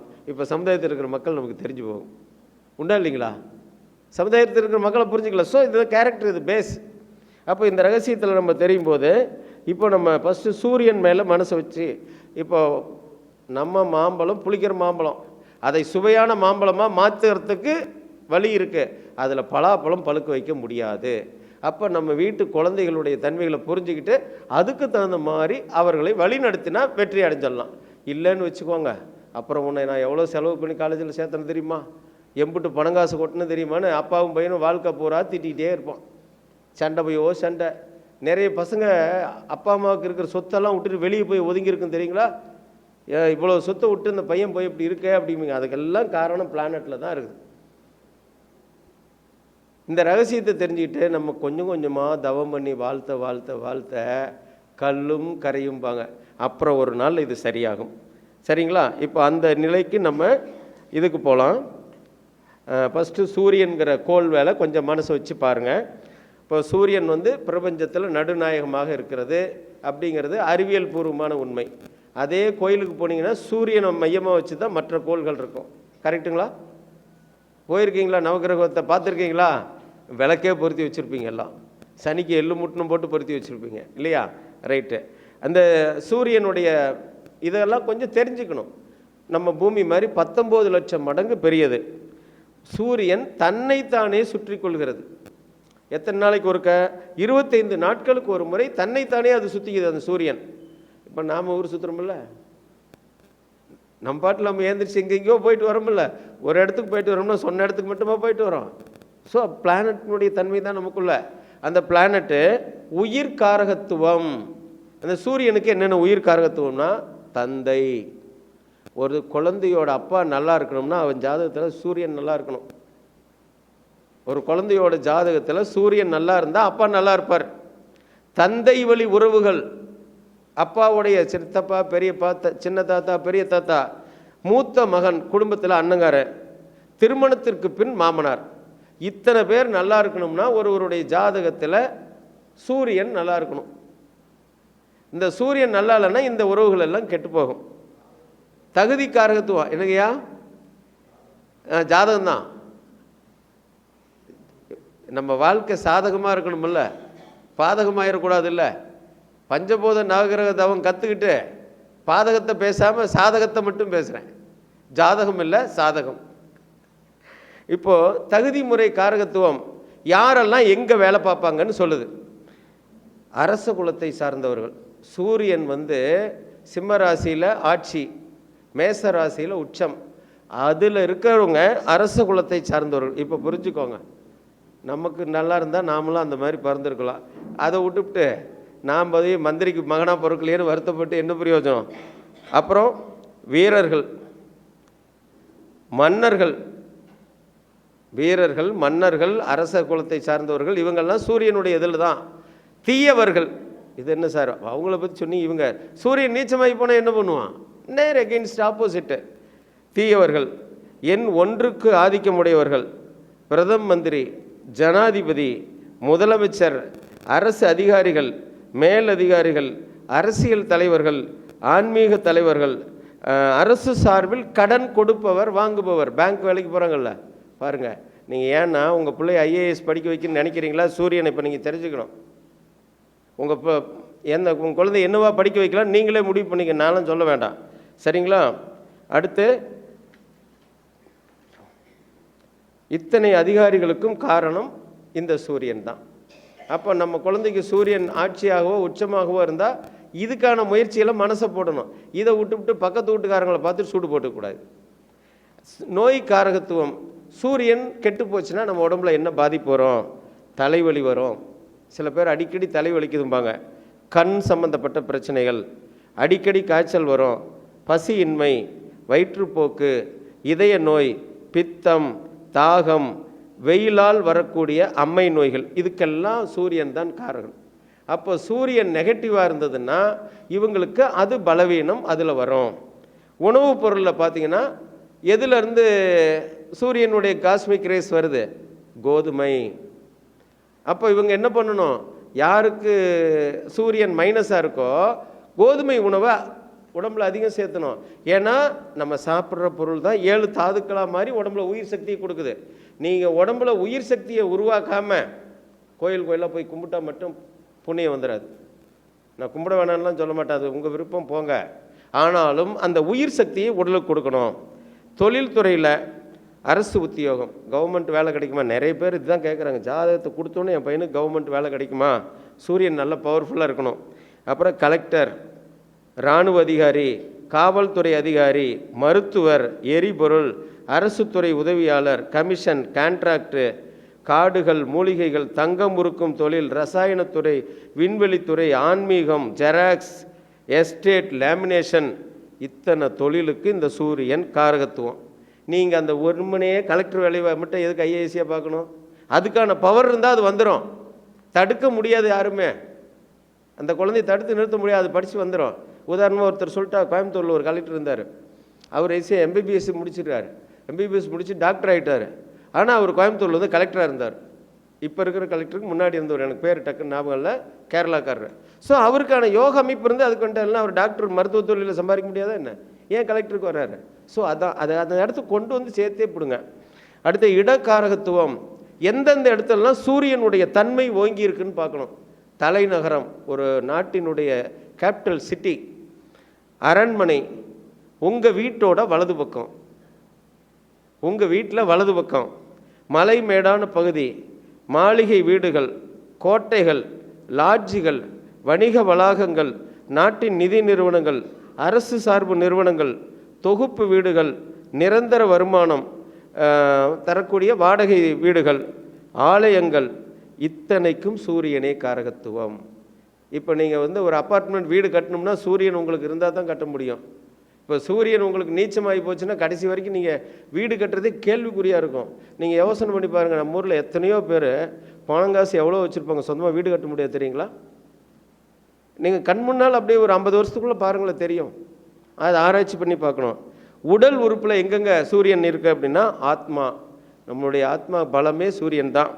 தலை, நம்முடைய மூளை, மார்பு, எலும்பு, வலதுகண், அடிவயிறு, தொப்புள், இருதயம், தண்டுவடம், உள் உஷ்ணம், இத்தனைக்கும் சூரியனே காரகன். அப்போ இத்தனை விஷயங்கள் நமக்கு தெரியுதுன்னு சொன்னால் இதை நம்ம சரியாக பயன்படுத்தணுமா இல்லைங்களா? இந்த விஷயங்கள் ரகசியங்களை தெரிஞ்சுக்கோங்க. வாஸ்து காரகத்துவம், இதை நீங்கள் ஒரு வாஸ்துக்காரரை கூட்டு வந்து 5000 ரூபா கொடுத்தா தான் உங்கள் வீட்டில் வாஸ்து பார்த்து சொல்லுவார். உங்கள் வீட்டோட வலது பக்கம், வலது பக்க ஜன்னல். அப்போ இன்னிலிருந்து வீட்டில் தெரிஞ்சுக்கோங்க, வலது பக்கம் ஒரு ஜன்னல் வைக்கணும். வீட்டில் இருக்கா? இந்த பாருங்கள், இப்போ உட்காந்துருக்கிற இடத்துக்கு பார்க்கலாம், வலது பக்கம் ஜன்னல் இருக்கா? இருக்குங்களா? அப்போ இந்த இடத்துல சூரியனுடைய ஆற்றல் குவியும். அப்புறம் சூரியன் உங்கள் பிறந்த நேர கணக்குப்படி, சயின்ஸுங்க, அது பியூர் சயின்ஸ், ஆட்சி உச்சம் வர்க்கோத்தமம் பெற்றிருந்தால் எளிதாக அவர்களுடைய வாழ்க்கை யோக வாழ்க்கையாக இருக்கும். சில குழந்தைகள் படிப்பாங்க, படித்து முடித்தோடனே நல்ல பதவிக்கு போயிடுவாங்க. பதவிக்கு போன முடித்தோடனே 22, 23 வயசுலேயே ஒரு நல்ல உத்தியோகத்துக்கு வந்துடுவாங்க. 25 வயசில் கல்யாணம் ஆயிரும். அந்த அப்பா அம்மாவுக்கு சந்தோஷம் இருக்குமா, வருத்தம் இருக்குமா? கொஞ்சம் இப்படி மாற்றி யோசிங்க. இன்றைக்கி நிறைய பேர் வீட்டில் 30 வயசு ஆகி இன்னும் கல்யாணம் ஆகலை. அந்த அப்பா அம்மா சந்தோஷப்பட முடியுமா? கல்யாணம் ஆகி 5 வருஷமாகியும் குழந்தை இல்லை, சந்தோஷப்பட முடியுமா? என்ன காரணம்? கர்மா தான் காரணம். கர்மா தான் நமக்கு நிற்கிதா. தான் சாமிஜி சஞ்சித கர்மம்னு சொன்னாங்க. அந்த சஞ்சித கர்மத்தை புரிஞ்சுக்கணும். இப்போ அந்த சூரியன் பகை, நீச்சம், அஸ்தங்கமாயிருந்தால் வாழ்க்கை மேலே வெறுப்பு, சலிப்பு, அப்பா என்னத்தை சொல்லி என்ன பண்ணுறது, இந்த சலிப்பு வெறுப்புலாம் வரும். என்ன நிறைய பேர் நீங்கள் கேளுங்க, ஃபோன் பண்ணி, ஐயா எப்படி இருக்குங்க? என்னமோ இருக்கிறேன். உங்களுக்குள்ள தாழ்வு மனப்பான்மை, அந்த இன்ஃபீரியாரிட்டி காம்ப்ளெக்ஸ் அதான் இருக்கும். 3ஆம் வீடு முயற்சி, தைரியம், வீரியம், அந்த இடம் 3வது ஸ்தானம். 3ல் கெட்டு போச்சுன்னா சகோதரன் கெட்டு போகும், அவங்களுக்கு அந்த தைரியம் பலம் கெட்டு போகும். 6ஆம் வீடு எதிரி, கடன், நோய், சவால், வேலையின்மை. 6ஆம் இடம் சூரியன் போய் 6ல் உட்காந்துருச்சுன்னா நோய் வந்துடும், உடம்புல கடன் வந்துடும். நோய் வந்தால் அப்புறம் அடுத்த செலவுக்கு கடன் வந்துடும்ல. அப்புறம் கடன் கொடுத்தவன் திருப்பி கேட்டால் பகை வந்துடும்ல. எவ்வளோ பெரிய விஷயம் பாருங்கள் அதுக்குள்ளே மாட்டியிருக்கு. 8ஆம் இடம் ஆயுள் பங்கம் ஏற்படுத்தும். ஆயுள் திடீர் மாற்றம், அது மறைக்கப்பட்ட விஷயங்கள், மரணங்கள் வரை அது சொல்லும் 8ஆம் இடம். அப்போது 3, 6, 8, 12 சூரியன் மறையக்கூடாது. நம்ம ஜாதகத்தில் மறைஞ்சு போயிட்டால் என்ன சார் பண்ணுறது? தயவு செய்து எல்லாரும் மாதிரி கெட்டு கவலைப்படாதீங்க. பஞ்சபூத நவகிரக தவம் இருக்குது. ஞாயிற்றுக்கிழமை காலையில் சூரிய ஓரையில் தவறாமல் அந்த தவத்தை பண்ணுங்கள். சூரியன் மேலே மனசை வச்சு நிச்சயமாக நமக்கு மாற்றம் உண்டு. சரிங்களா? அந்த நம்பிக்கை அந்த தவத்தில் இருக்குது. 12ஆம் வீட்டில் சூரியன் கெட்டு போச்சுன்னா செலவு ஆகிக்கிட்டே இருக்கும், கண்ட்ரோல் பண்ணவே முடியாது. தண்ணி பைப்பு ஒழுதுகிட்டே இருந்தால் தீர்ந்து போகுமா இல்லையா? அது மாதிரி செலவு ஆகிக்கிட்டே இருக்கும். இழப்புகள், திடீர் வெளிநாட்டு பயணங்கள், ஆன்மீகம். ஒருத்தர் வெளிநாட்டுக்கு காசி ராமேஸ்வரம் போயிட்டு வரணுன்னா கூட சூரியன் அவங்களுக்கு சப்போர்ட் பண்ணும். அப்படி பண்ணால் மட்டும்தான் அவங்க வர முடியும். அப்போ இது நமக்கு சாமிஜி கொடுத்த இந்த சூரியன் மேலே தவம் பயனுள்ளதா இல்லையா? சொல்லுங்கள். ஒரு நிமிஷம் உங்களுக்கான பேசுறதுக்கான டைமு சொல்லுங்கள். சரி, சூரியன் மேலே நல்லா ஆழ்ந்து மனசை வச்சு தவம் பண்ணுங்க. சூரியனை அதிகாலையில் எழுந்திரிச்சு பாருங்கள். அந்த தங்க நிறமான சூரியனை பார்த்து நம்ம கண்ணில் பழகிக்கணும். சூரியன் மேலே தவம்னோடனே அப்படியே மனசு முழுக்க சூரியன் வந்துடணும். அந்த சூரியனில் உட்காந்து நம்ம தவம் பண்ணுற மாதிரி உணர்ந்து உணர்வுபூர்வமாக செய்யுங்க. அடுத்து சூரியனை சுற்றி முதல் சுற்றுவட்ட பாதையில் 3 கோடி மைல் தொலைவில் வரக்கூடிய கோள் புதன். இந்த புதன் வந்து பசுமை நிறமான காந்தலை கதிர்களை வீசுது. வானவில் பார்த்திங்கன்னா பசுமையான ஒரு கலர் இருக்கும், இருக்கா? ஆமாம். இதனுடைய உயிர் காரகத்துவம் என்னன்னா தாய் மாமன். பாருங்கள் புதன் எவ்வளோ இம்பார்ட்டன்ட்னு பாருங்கள். முதல் வந்து சூரியன் ஆத்மா, 2வது அந்த ஆத்மாவுக்கு யார் வேணும்? மலை ஏறணும்னாலும் மாமன் தயவு வேணும் இல்லையா? இப்போ பழமொழியில் எவ்வளோ அழகாக அந்த காலத்தில் சொல்லியிருக்காங்க. தாய் மாமன் எப்படி இருப்பார்னு இந்த புதனை வச்சு தான் கண்டுபிடிக்கணும். தத்து புதல்வன், சில பேர் குழந்தை இல்லாமல் தத்து குழந்தை எடுப்பாங்கள்ல, அதுக்கும் இதான் காரணம். நண்பர்கள், காதலன் காதலி, சில பேருக்கு 2ஆம் தரம் திருமணம் பண்ணுவாங்க, இதுக்கும் இந்த புதனே காரகன். சரிங்களா? அப்போ புதன்கிற பிளானட்டை பார்த்து அதை நம்ம சரி பண்ணிக்கணும். தகுதி முறையில் பார்த்திங்கன்னா இந்த புதன் வலுத்து இருந்தால் கணித மேதைகள். இப்போ ஒரு வாரத்துக்கு முன்னாடி ராமானுஜருடைய பிறந்த தினம் வந்துச்சு. பெரிய பெரிய கணித மேதைகள். புதன் நல்லா இருந்தால் பேங்க்கில் வேலை கிடச்சிருங்க, கணக்கு படுத்துறதுக்கு தான் நாங்கள் வேலையே. அப்புறம் மருத்துவத்துறை, மருத்துவத்தில் பெரிய வல்லுனர். அப்புறம் ஓவியர், பாடகர், வியாபாரிகள், மந்திரவாதிகள், குடிகாரர்கள் இந்த லிஸ்ட்டில் தான் வராங்க. ஏன்னா புதன் கெட்டு போச்சு, புதன் நீச்சமாகி போச்சு, பகையாகி போச்சு, சிந்திக்கிற ஆற்றல் இருக்காது. அப்போ அவங்க அந்த தவறுகளுக்கு அடிமையாகிடுவாங்க. கோமாளிகள், புலவர், ஞானி, கூத்தாடி, கோல் சொல்பவர், சாஸ்திரி, மாணவர்கள், இடைத்தரகர்கள், புரோக்கர்கள், ஏஜெண்டுகள், இத்தனைக்கும் காரகத்துவம் எதுன்னா புதன் தான் காரகத்துவம். இத்தனை பேர் இந்த வட்டத்துக்குள்ளே தான் வராங்க. அந்த புதனுடைய வலிமை எப்படி இருக்கோ அந்த பிளானட்டுக்கும் இவங்க பிறந்த நட்சத்திரத்துக்கும் அந்த ரேஷியோ கதிர்வீச்சு எப்படி வருதோ அதுக்கு தகுந்த மாதிரி தான் பலன். இடக்காரக தத்துவத்தில் பார்த்தீங்கன்னா கடைவீதி பூரா புதனுடைய ஆதிக்கத்தில் இருக்கும். அப்புறம் வியாபாரிகள் இருக்கக்கூடிய இடங்கள், வியாபார ஸ்தலங்கள், பள்ளிக்கூடங்கள், பூங்காக்கள், இத்தனையும் ஒரு இடத்துக்கு இருக்குதுன்னா அங்கே புதனுடைய ஆதிக்கம் இருந்ததுன்னா அந்த இடத்துல ஒரு பூங்கா வந்துடும். இப்போ அரசாங்கம் சொல்லுது இல்லையா, நான் இந்த ஊரில் ஒரு பூங்கா அமைக்கிறேன் அப்படின்னு. ஸோ அது எந்த இடத்துல புதனுடைய ஆதிக்கம் இருக்கோ அது ஒரு காலகட்டத்தில் அது அமைஞ்சிடும். அதே மாதிரி உணவு காரகத்துவத்தில் பாசிப்பயிறு, அதாவது பச்சை பயிறுன்னு கேள்விப்பட்டிருப்பீங்க இல்லையா, அந்த பச்சை பயிறு. இப்போ நம்ம குழந்தைகளுக்கு ஒரு கவலையும் படக்கூடாது. புதன் கெட்டு போச்சு, 3, 6, 8, 12 மறைஞ்சு போச்சுன்னா உணவு பொருளில் பச்சை பயிறு கொடுங்க குழந்தைக்கு. அதுக்கு பிடிக்கிற மாதிரி செய்து கொடுக்கணும், அதுதான் பெரிய விஷயம். தயவு செய்து வேக வச்சு தேங்காய் போட்டுலாம் பண்ணி தரக்கூடாது. முத நாள் காலையில் ஊற போட்டுருங்க, சாயங்காலம் ஒரு வெள்ளை வேஷ்டியில் கட்டி வச்சுருங்க, மறுநாள் காலையில் முளைச்சி வந்துடும். அதுக்கு கொஞ்சம் வெல்லமோ கரும்பு சர்க்கரையோ கலந்து, ஏன்னா குழந்தைங்களுக்கு சுவை இருந்தால் தானே பிடிக்கும், ஏன்னா அதில் அயன் சத்து இருக்குது.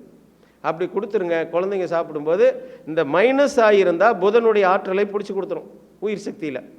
அப்புறம் புதன் மேலே மனசை வச்சு தவம் பண்ணுங்கள். இப்போது தொழில்துறையில் பார்த்திங்கன்னா வியாபாரத்துறை, ஆசிரியர் துறை, பத்திரிகை துறை, பதிப்பகம், புத்தகம் வெளியிடுபவர், எழுத்து, பேச்சு, தபால் துறை உதாரணமாக எடுத்துக்கோங்க. எனக்கு புதன் வந்து உச்சம்ங்க. ஏன்னா உங்களுக்கு எக்ஸாம்பிளுக்கு நீங்கள் இங்கே வேற எங்கேயும் தேடிட்டு போக வேணாம். நான் எப்படி பேசுகிறேன்னு இப்போ உங்களுக்கே தெரியும். இது காரணம் புதன் உச்சம்தான். பேச்சு, தபால் துறை, தரகு வேலை, எல்ஐசி ஏஜென்ட்டு, எப்படி தரகெல்லாம் வரும்னு கேட்குறீங்களே, இப்படி தான் வரும். சட்ட ஆலோசகர், இன்ஜினியரிங் காலேஜில் வேலை பார்த்தேன்னு சொன்னீங்கல்ல அறிமுகத்தில், முருகலட்சுமி அவங்க சொன்னாங்க. காரணம் என்னென்னா இதுதான் காரணம், அங்கே அந்த வேலையில் இழுத்துட்டு போனதுக்கு. இத்தனைக்கும் தொழில்துறை காரகத்துவம் புதன். நோயில் பார்த்தீங்கன்னா அடிக்கடி வயிற்று கோளாறு வரும். அவர்களுக்கு புதனுடைய இது மைனஸ் ஆகிருந்தால் தொழுநோய், குழந்தையின்மை, குடல் கோளாறுகள், தோல் நோய்கள், மனநிலை தடுமாற்றம், அப்புறம் தொடைப்புண், டான்சில்கள், ஊமை, வழுக்கை, படை நோய்கள், இத்தனை நோயும் இந்த புதனுடைய காரக தத்துவத்திலேயே மைனஸ் ப்ளஸை பொறுத்து வரும். இதை நம்ம தெரிஞ்சுக்கிட்டு இதிலிருந்து நீங்கி வர்றதுக்கு என்ன பண்ணணும்? பாசிட்டிவ் உள்ளே போடணும். புதன் என்கிற கோளுக்கு நன்றி, என் உடலுக்கு தேவையான அழகையும் இளமையும் வலிவையும் தரட்டும் அப்படின்னு நம்ம அது மேலே பாசிட்டிவாக எண்ணத்தை போட்டு செய்யணும். அடுத்து மற்ற காரக தத்துவத்தில் பார்த்திங்கன்னா பச்சை வண்ணம், எழுத்து, ஈரத்துணிகள், வாசனை பொருட்கள், எண் 5, வடக்கு திசை, எண்ணெய், பலரசம், நாக்குவன்மை, வாக்குவன்மை. இப்போ நம்ம ஆசிரியர்களுக்கெல்லாம் புதன் ரொம்ப நிறைய தேவைப்படுது இல்லையா? நீங்கள் போய் பேசுனா அத்தனை பேரும் உங்கள் பேச்சுக்கு ரசித்து கேட்கணும். அப்போ தான் நீங்கள் ஜெயிக்க முடியும். அப்போ புதன் மேலே நல்ல மனசு வச்சு பண்ணணும். வீட்டு வாஸ்து நிபுணராக நீங்களே மாறுங்க. உங்களுடைய வரவேற்பறை, உங்கள் வீட்டில் இருக்கக்கூடிய வரவேற்பறைக்கு அதிபதி யாருன்னா புதன் தான். அப்புறம் குழந்தைகள் படிக்கக்கூடிய இடம், புதனுடைய ஆதிக்கம் இருக்கணும். இதுக்கு அத்தனைக்கும் புதனே காரகன். அதில் உறவுகள் பார்த்தீங்க அப்படின்னு சொன்னால் புதன் மேலே மனசை வச்சு பண்ணும்போது இதை நம்ம ஜெயிக்கலாம். இந்த புதன் தான் நிற்கிற இடத்துலேருந்து 7வது ராசியை பார்க்கும். எல்லா கிரகங்களும் 7வது ராசியை பார்க்கும். சூரியன் மட்டும் பெருசாக அதை சொல்ல மாட்டாங்க. மற்ற கிரகங்கள் எல்லாத்துக்குமே பார்வை இருக்குது. அதில் இது 7ஆம் ராசியை பார்க்கும். இப்போது இந்த புதன் 3, 6, 8, 12 மறைஞ்சு போச்சுன்னா படிப்பு வராது, அந்த அத்தை மாமா உறவுகள் இருக்காது. 6ல் மறைஞ்சு போனால் அந்த தோல் சம்மந்தப்பட்ட நோய்கள் வரும். இதெல்லாம் தெரியாமல் நம்ம மருத்துவமனையில் போய் செலவு பண்ணிவிட்டு நிறைய கஷ்டப்பட்டுக்கிட்டு இருக்கோம் இல்லைங்களா? கொஞ்சம் மாற்றி யோசிங்க. பூமிக்கு எதுங்க அதிபதி? பூமிக்கு புதன் தான் அதிபதி. மண் குளியல் போடுங்க. இது மண் குளியல் எங்கே சொல்லித்தராங்க? இயற்கை மருத்துவத்தில் சொல்லி தருவாங்க. நம்ம எம்ஏ யோகா புக் எடுத்து பார்த்தீங்கன்னா சாமிஜி எழுதியிருப்பார், இருக்கா? ஆமாம், ஆராய்ச்சி பண்ணி பார்க்கணும். அப்போ புதன் மேலே மனசை வச்சு நல்லா தவம் பண்ணும். அதுக்கு அடுத்து 2வது சுற்றுவட்ட பாதை சுமார் 6 கோடி மைல் தொலைவில் பூமியினை சூரியனை வலம் வரக்கூடிய கோள் சுக்கிரன். இந்த சுக்கிரன் தாம்மா ரொம்ப பிரச்சனை. ஒரு ஆணுடைய ஜாதகத்தில் சுக்கிரன் ஆட்சியாகவோ உச்சமாகவோ இருந்துட்டா அருமையான மனைவி கிடைப்பாங்க. அவங்களுடைய இல்லற வாழ்க்கை ரொம்ப மகிழ்ச்சியாக இருக்கும். சரிங்களா? சுக்கிரன் எங்கே ஆட்சின்னா விருச்சிக ராசியிலையும் துலா ராசியிலையும் ரிஷப ராசியிலையும் சுக்கிரன் ஆட்சி. மீன ராசியில் சுக்கிரன் உச்சம். இந்த சுக்கிரன் உச்சமாகவோ ஆட்சியாகவோ இருந்தால் அந்த குழந்தை பிறந்த உடனே சுக்கிரதசை நடந்துன்னா இடம் வாங்கிடுவாங்க, வீடு கட்டிடுவாங்க, தங்க நகைகள் வாங்கிடுவாங்க, வாகனங்கள் வாங்கிடுவாங்க. இயல்பாக நடக்குங்க. அதெல்லாம் நீங்கள் ஒன்றும் பெருசாக தேட வேண்டியதில்லை, இயல்பாக நடக்கும். ஆனால் சின்ன வயசில் வந்துட்டால் அப்படி நடக்கும். அதே நம்மளை மாதிரி ஒரு மிடில் ஏஜில் சுக்கிரன் வந்துட்டால் சுகர் வந்துடும். நீங்கள் நல்லா ஆராய்ச்சி பண்ணுங்கள். சுகர் இருக்கிறவங்களுக்கெல்லாம் பாருங்கள், தெரியும் உங்களுக்கு. சுக்கிரதசை நடக்கும்போதோ சுக்கிர புத்தி நடக்கும்போதோ சுகர் வரும். சந்தேகமாக இருந்தால் என் ஃபோன் நம்பர் தரேன், நீங்கள் பார்த்துட்டு என்னை கேளுங்க. சரிங்களா? இப்போ இந்த சுக்கிரன் தான் ஒரு ஆணினுடைய வாழ்க்கையை தீர்மானத்தை செய்கிறது. அப்போ மன மகிழ்ச்சி, அவங்க வாழ்க்கை வளத்தை எல்லாத்தையும் தரக்கூடியது இந்த சுக்கிரன். இப்போ உங்களுக்கு நல்ல மனைவி அமைவாங்க. வேணுமா வேணாமா? அப்போ எல்லாரும் சுக்கிரன் மேலே மனசு வச்சு தவமாக இல்லாமல் இல்லையா? இதை நம்ம டிப்ளமோ வகுப்பில் என்னை விட்டிங்கன்னா மாணவர்கள் சொல்லிட்டேன்னு வச்சுங்க, அத்தனை பேரும் சுக்கிரன் மேலே மனசு வச்சு தவம் பண்ண ஆரம்பிச்சிருவாங்க. மனைவி, உறவினர்கள், முறை பெண்கள், இளம் பெண்கள், மகள், மருமகள், அத்தை, சித்தி, கொழுந்தியா, ஆண் ஜாதகத்தில் மனைவி, பெண் ஜாதகத்தில் ஜாதகி, இளம் வயதுள்ள அக்கா, இத்தனை பேருக்கும் யார் அதிபதினா சுக்கிரன் என்கிற கிரகம்தான். அப்போ இந்த சுக்கிரன் மேலே மனசை வச்சு தவம் பண்ணும். அப்புறம் தகுதி முறை காரகத்துவத்தில் சுக்கிரனுக்கு பார்த்தீங்கன்னா லட்சுமி, சரஸ்வதி. பாருங்கள், தெய்வத்திலே இது ரெண்டும் சுக்கிரனுடைய ஆளுமையில் இருக்குது. லட்சுமி, சரஸ்வதி. ஏன்னா புதன் பெருமாள், பெருமாளுடைய மனைவி யார்? லட்சுமி. எப்படி பாருங்கள் எல்லாம் அமையுது பாருங்கள். அப்புறம் பெண்கள், மங்கை, பிராமணர், வாலிபர், மணமக்கள், கலைஞர்கள், நடிகர்கள். நீங்கள் நடிப்பு துறையில் ஒருத்தர் மேலே வரணும்னா சுக்கிரன் உச்சமாக இருந்தால் மட்டும்தான் வர முடியும். சுக்கிரன் நீச்சம் அடைந்து விட்டால் வர முடியாது. உதாரணம் அதுக்கு நானே. ஏன்னா எனக்கு சுக்கிரன் நீச்சங்கிற விஷயம் தெரியாது. இன்னும் 10 நிமிஷம் எடுத்துக்கலாமா? சரி. சுக்கிரன் நீச்சம்ங்கிற விஷயம் எனக்கு தெரியாது. ஆனாலும் ஜெயிப்போன்னு இந்த மனசு போராடிச்சு. ஆனால் எங்கே போனாலும் யாரை கேட்டாலும் நீ நம்பர் 2வாக தான் வருவேன், நம்பர் 1ஆக வர முடியாதுன்னாங்க. ஆனால் அது அப்போ தெரியல, இப்போ தெரியுது. தெரிய பிரயோஜனம், தெரிய வேண்டிய காலத்தில் தெரியலையே. நானும் சில ஆண்டுகளை அதில் இழந்தேன். சரி, போயிட்டு விடுங்க. இப்போ அதே புதன் நமக்கு ஒரு பவர் கொடுத்துருச்சுல்ல, அதை அனுபவிச்சுக்கலாம், அவ்வளோதான்.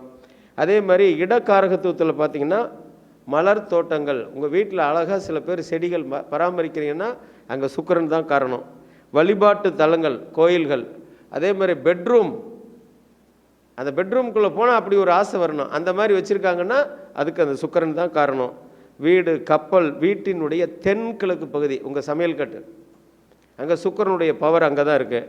பெண்கள் தங்கும் அறை, நகை கடை, நகை அடகு கடை. இந்த சுக்கிரன் நல்லா இருக்கிறவங்களாம் தங்க நகை கடை வைப்பாங்க. அதில் ஒன்றும் சந்தேகமே கிடையாது. அவங்க சாதாரணமாக சின்ன கடையாக வச்சா கூட மிகப்பெரிய லெவலில் சுக்கிர திசை வரும்போது தூக்கி விட்டுரும்.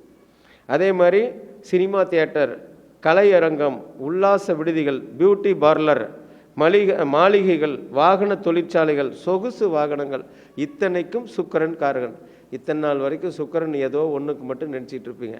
உங்கள் இதில் சுக்கிரன் எங்கே இருக்குது, எப்படி இருக்குன்னு தெரிஞ்சுக்கிட்டு அது முடியலையா இதுக்கு வந்துடணும். அதுலேயே போட்டு போராடிட்டு இருக்கக்கூடாது. சரிங்களா?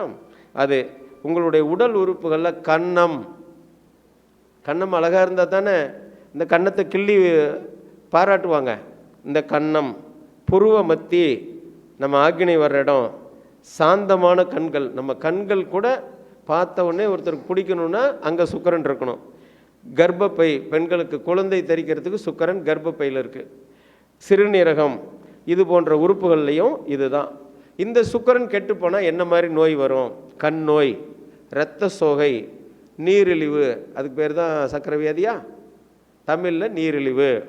தோல் நோய்கள், கருக்கலைப்பு, அபாஷன் சில பேருக்கு நடக்குதுன்னா சுக்கிரன் மைனஸ் தான் காரணம். கண்களில் ஊனம், கர்ப்பப்பை கோளாறுகள். நிறைய பேருக்கு இன்றைக்கி பெண்களுக்கு சமுதாயத்தில் கர்ப்பப்பை கட்டிகள் கேள்விப்பட்டிருக்கீங்களா? இந்த கட்டிகள் வர்றதுக்கு சுக்கிரனுடைய காரகத்துவத்தை புரிஞ்சுக்கிட்டு அந்த கோல் மேலே மனசை வச்சு தியானம் செய்தால் நிச்சயமாக அறுவை சிகிச்சை இல்லாமல் காப்பாற்றி விடலாம். அந்த அறுவை சிகிச்சை நடக்கிறதுக்கான காரணம் 10 நிமிஷம் சொன்னதுனால சொல்கிறதுக்கு நேரம் போதாதுன்னு நினைக்கிறேன். பார்ப்போம், முயற்சி செய்வோம். தொழில் காரகத்துவத்தில் உணவில் பார்த்திங்கன்னா இனிப்பு, பட்டர், பீன்ஸ், மீன் போன்ற உணவுகளில் சுக்கிரனுடைய காந்தலை கதிர்வீச்சு நம்ம உடம்பு கிடைக்குது. தொழில் காரகத்துவத்தில் இசை, நாடகம், சினிமா, நாட்டியம், பாட்டு, வசனம், நடிப்பு, கலைத்துறை, ஒப்பனைத்துறை, டிசைனிங், ஸ்டார் ஹோட்டல்ஸ், இது எல்லாம் உணவு சம்மந்தப்பட்ட ஹோட்டல்ஸ். சுக்கிரன் நல்லா இருக்கிறவங்க ஹோட்டல் வச்சா, சாதாரண ஹோட்டல் வச்சா கூட A to B மாதிரி மேலே வந்துடலாம். காரணம் அவங்களுக்கு அது அதிபதியாக இருக்குது. அப்போது இத்தனை இதுக்கும் நம்ம வெற்றி பெறணும்னா இந்த சுக்கிரனுடைய கதிர்வீச்சு இருக்கணும். உங்கள் வீட்டில் சுக்கிரன் எப்படி இருக்குன்னு பார்த்துங்க. 7ஆம் இடத்துல சுக்கிரன் இருந்துச்சு அப்படின்னு சொன்னால் அது திருமணத்திற்கான சில வாய்ப்புகளை சக்ஸஸ்ஃபுல்லாக பண்ணி கொடுத்துரும். அதே சுக்கிரன் 6, 8, 12 மறைஞ்சு போச்சுன்னா திருமண வாழ்க்கையை தள்ளி போடும். நிறைய பேர் கல்யாணம் ஆகாமல் இருக்கிறதுக்கு இதுதான் காரணம். அப்போ என்ன பண்ணணும்? சுக்கிரன் மேலே மனசை வச்சு தவம் பண்ணணும். சுக்கிரனுடைய கதிர்வீச்சு எந்தெந்த உணவில் இருக்கோ அதை உடலில் சேர்த்தி கொள்ள வேண்டும். சரிங்களா? அவருக்கு குரு பார்வை வருகிற போது திருமணத்திற்கான முயற்சியை கைவிடாமல் இருக்கணும். உனக்குலாம் கல்யாணம் ஆகாத போன்னு சலிச்சிக்கூடாது. நிறைய பேர் அப்படியே விட்டுறேன், பார்த்து பார்த்து எனக்கு சலிச்சு போச்சுப்பா, நானும் 5 வருஷமாக பார்த்துட்டேன் அப்படின்ட்டு முயற்சியை விட்டுறக்கூடாது. அந்த முயற்சி வெற்றி பெறுவதற்கான விஷயங்கள், ரகசியத்தை நீங்கள் பண்ணணும். அடுத்து பார்த்தீங்க அப்படின்னு சொன்னால், உங்களுக்கு பூமி 3வது சுற்றுவட்ட பாதையில் 9 கோடி மைல் தொலைவில் சூரியனை வலம் வந்து கொண்டிருக்கக்கூடிய கோள் பூமி. அதிலிருந்து 2,30,000 மைல் தொலைவில் சந்திரன்கிற கோள் நமக்கு சுற்றி வந்துட்டு இருக்குது. இந்த சந்திரன் தான் நமக்கு மனோகாரகன். நம்ம மனசு அவ்வப்போது உடஞ்சி போகும். நிறைய பேர் இன்றைக்கி வாழ்க்கையில் மனசு உடைஞ்சு போயிட்டாங்க. ஐயோ, நான் எப்படி இருந்தேன், இப்படி ஆயிட்டேன் இல்லையா? அந்த மனசு உடையாமல் இருக்குன்னா சந்திரனுடைய காஸ்மிக் ரேஸ் சரியாக வரும். சந்திரனுடைய காஸ்மிக் ரேஸ் நீங்கள் பிடிக்கணும்னா ஒரே ஒரு ரகசியம், தயவு செய்து பெத்த அம்மா கிட்ட சண்டையே போட்டுக்காதீங்க. அம்மா நமக்கு என்ன செஞ்சாலும் சரி, நகை போட்டாலும் சரி போடலனாலும் சரி, சோறு போட்டாலும் சரி போடலனாலும் சரி, தயவு செய்து அம்மாவை மனசு நோகாமல் பார்த்துக்கிட்டிங்கன்னா சந்திரன் எந்த இடத்துல மறைஞ்சு போயிருந்தாலும் நீங்கள் ஜெயிச்சிடலாம். பெற்ற தாயை எக்காரணம் கொண்டு முதியோர் இல்லத்தில் விட்டுறாதீங்க. புரியுதுங்களா? இதுதான் அதுக்கான பரிகாரம் தான். நீங்கள் அப்புறம் எந்த கோயிலுக்கு போயும் பிரயோஜனம் இல்லை. இந்த சந்திரன் மனதையும் மனதில் வரக்கூடிய எண்ண உணர்ச்சிகளையும் உள் உணர்ச்சிகளையும் இந்த சந்திரன் தான் நமக்கு கொடுக்குது. சந்திரன் வரக்கூடிய கேரக்டர் பொறுத்து தான் ஒரு மனுஷனுடைய குணத்தை நம்ம நிர்ணயிக்க முடியும். அதே மாதிரி உறவுகளில் பார்த்திங்கன்னா தாய் வழி உறவுகள், மூத்த வயது அக்கா, வயதில் மூத்த பெண்மணி, அண்ணி, மாமியார், இந்த உறவுகளுக்கு இந்த சந்திரன் காரகத்துவம். இத்தனை உறவும் நல்லா இருக்கணும்னா யார் மேலே மனசு வச்சு தவம் பண்ணும்? சாமிஜி ஏன் எதிரிகள் மேலே கூட மனசு வச்சு தவம் பண்ணுங்கன்னு இப்போ சொல்லியிருக்காரு. புரியுதா? சில பேர் வாழ்க்கையில் சுக்கிரன் அவயோகியாக போயிடும். சுக்கிரன் அவயோகியாக போயிட்டா அந்த கணவனால் தான் கர்மாவை தீர்க்க முடியும். அந்த பொண்ணு என்ன பண்ண முடியும்? தினம் வீட்டுக்கு வந்தால் 2 அர்ச்சனை நடக்கும். அதுக்காகலாம் கவலைப்படக்கூடாது. ரைட், அவ்வளோதான், ரைட், அர்ச்சனை முடிஞ்சதுன்னு போயிட்டு அடுத்த வேலைக்கு போயிடணும். அதைவே நினச்சி எப்போ பார்த்தாலும் நீ திட்டிகிட்டே இருக்கிற, கழுவி ஊற்றிக்கிட்டே இருக்கிற அப்படின்னு பேசக்கூடாது. சில பேர் வீட்டில் பெண்கள் செய்வாங்க, சில பேர் வீட்டில் ஆண்கள் செய்வாங்க.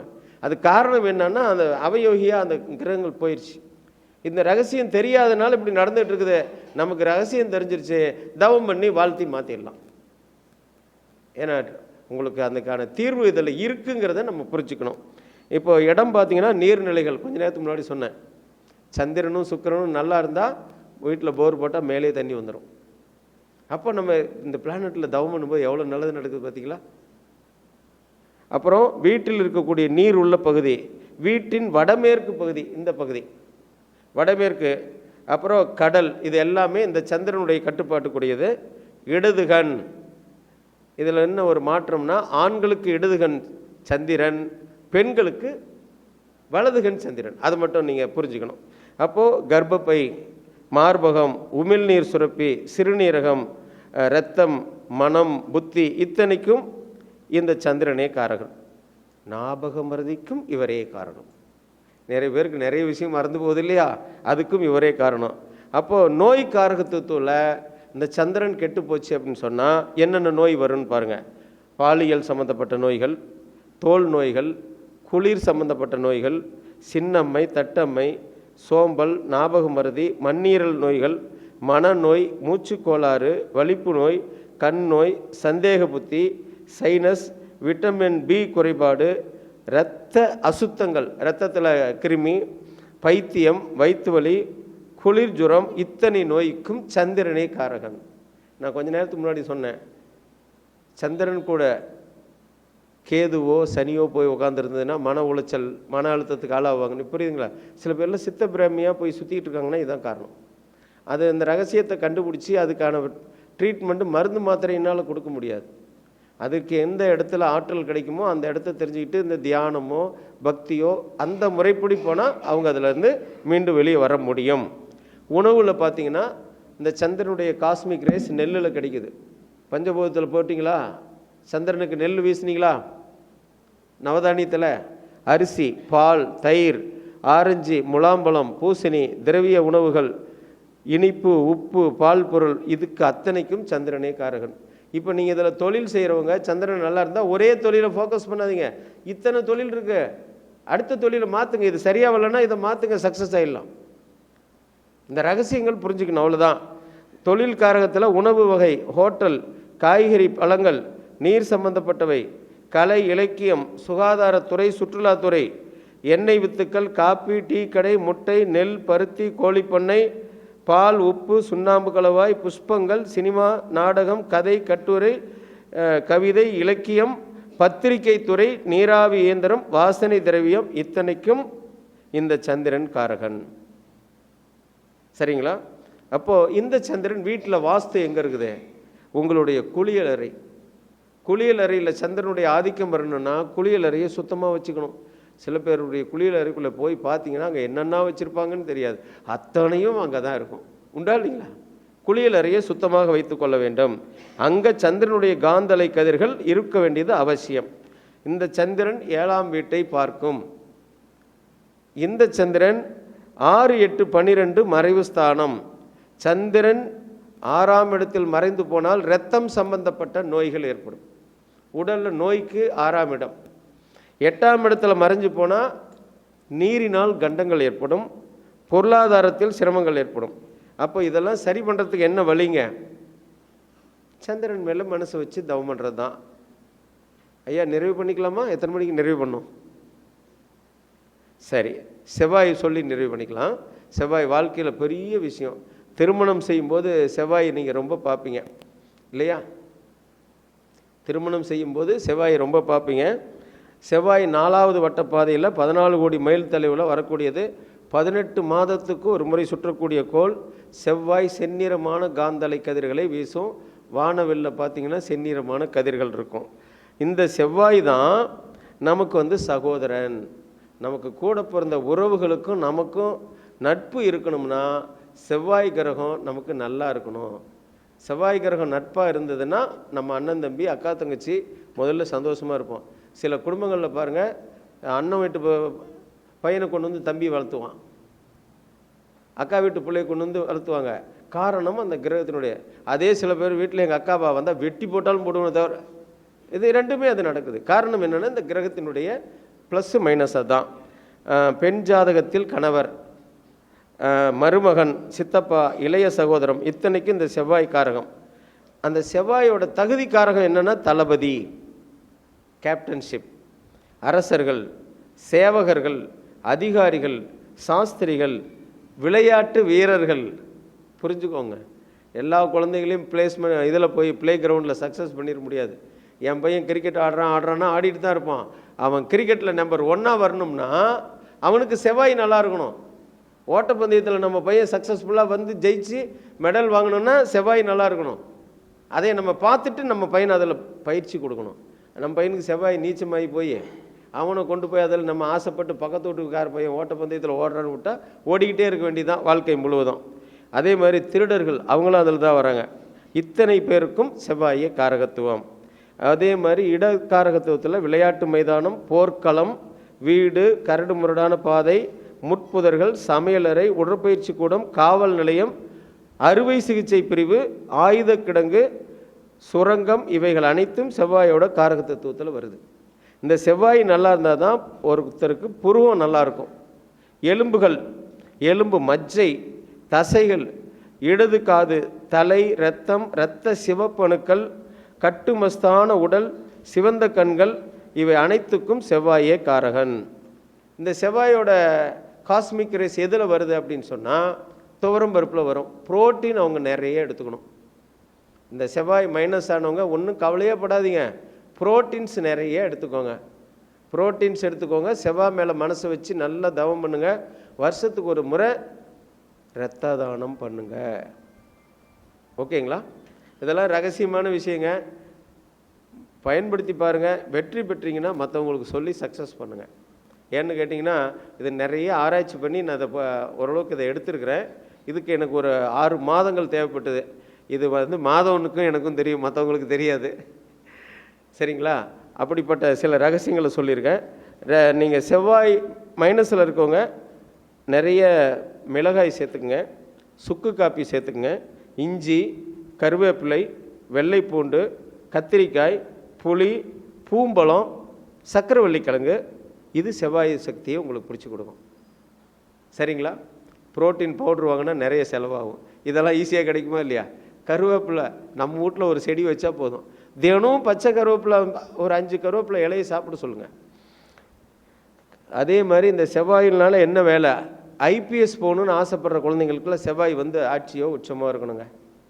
நீங்கள் சொல்லுங்கள், இந்த குரூப் 1 எக்ஸாம் எழுதுகிறவங்களுக்கெல்லாம் குறிப்பாக சூரியனையும் செவ்வாயும் பார்க்கணும்.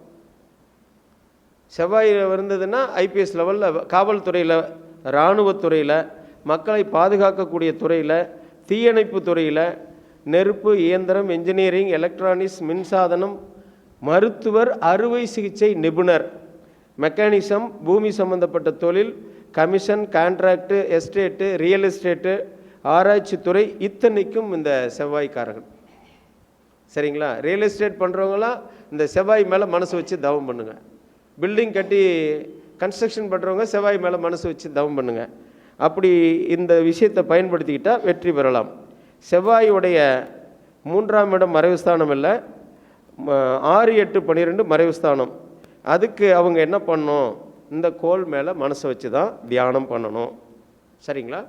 இந்த செவ்வாய் வந்து நமக்கு வாழ்க்கையில் தைரியத்தையும் உடம்புக்கான வீரியத்தையும் கணவன் மனைவி சந்தோஷமாக வாழ்கிறதுக்கு உடல் பலத்தையும் செவ்வாய் தான் தருது. அதனால தான் கல்யாணம் பண்ணும்போது ஆணுக்கும் பெண்ணுக்கும் செவ்வாய் தோஷம் இருக்கான்னு பார்ப்பாங்க. 2, 4 இடங்கள்ல இருந்தால் ஆண்களுக்கு, பெண்களுக்கு தோஷம். 7, 8 இருந்தால் ஆண்களுக்கு தோஷம். நீங்கள் 2, 4, 7, 8 எல்லாம் தோஷம்னு கன்ஃபியூஸ் ஆகக்கூடாது. சரிங்களா? அதில் பார்த்து நம்ம திருமணம் செய்யும்போது தான் அந்த கணவன் மனைவி இல்லற வாழ்க்கையை சக்ஸஸ்ஃபுல்லாக ஜெயிக்க முடியும். அந்த வகையில் சொல்லிவிட்டு இதோடு நிறைவு பண்ணிக்கலாம்னு நினைக்கிறேன். உங்களுக்கு ஏதேனும் சந்தேகங்கள் இருந்தால் ஒரு 2 நிமிஷம் கேட்கலாம். பயனுள்ள தகவல் கொடுத்தனா இல்லை பயனில்லாத தகவலை சொல்லிட்டுனா அதுவும் சொல்லுங்கள்.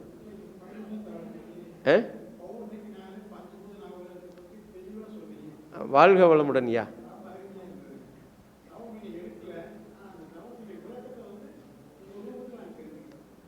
வாழ்க வளமுடன். வேறு யாருக்காவது வாங்க, ஃபீட்பேக் சொல்லுங்கள்.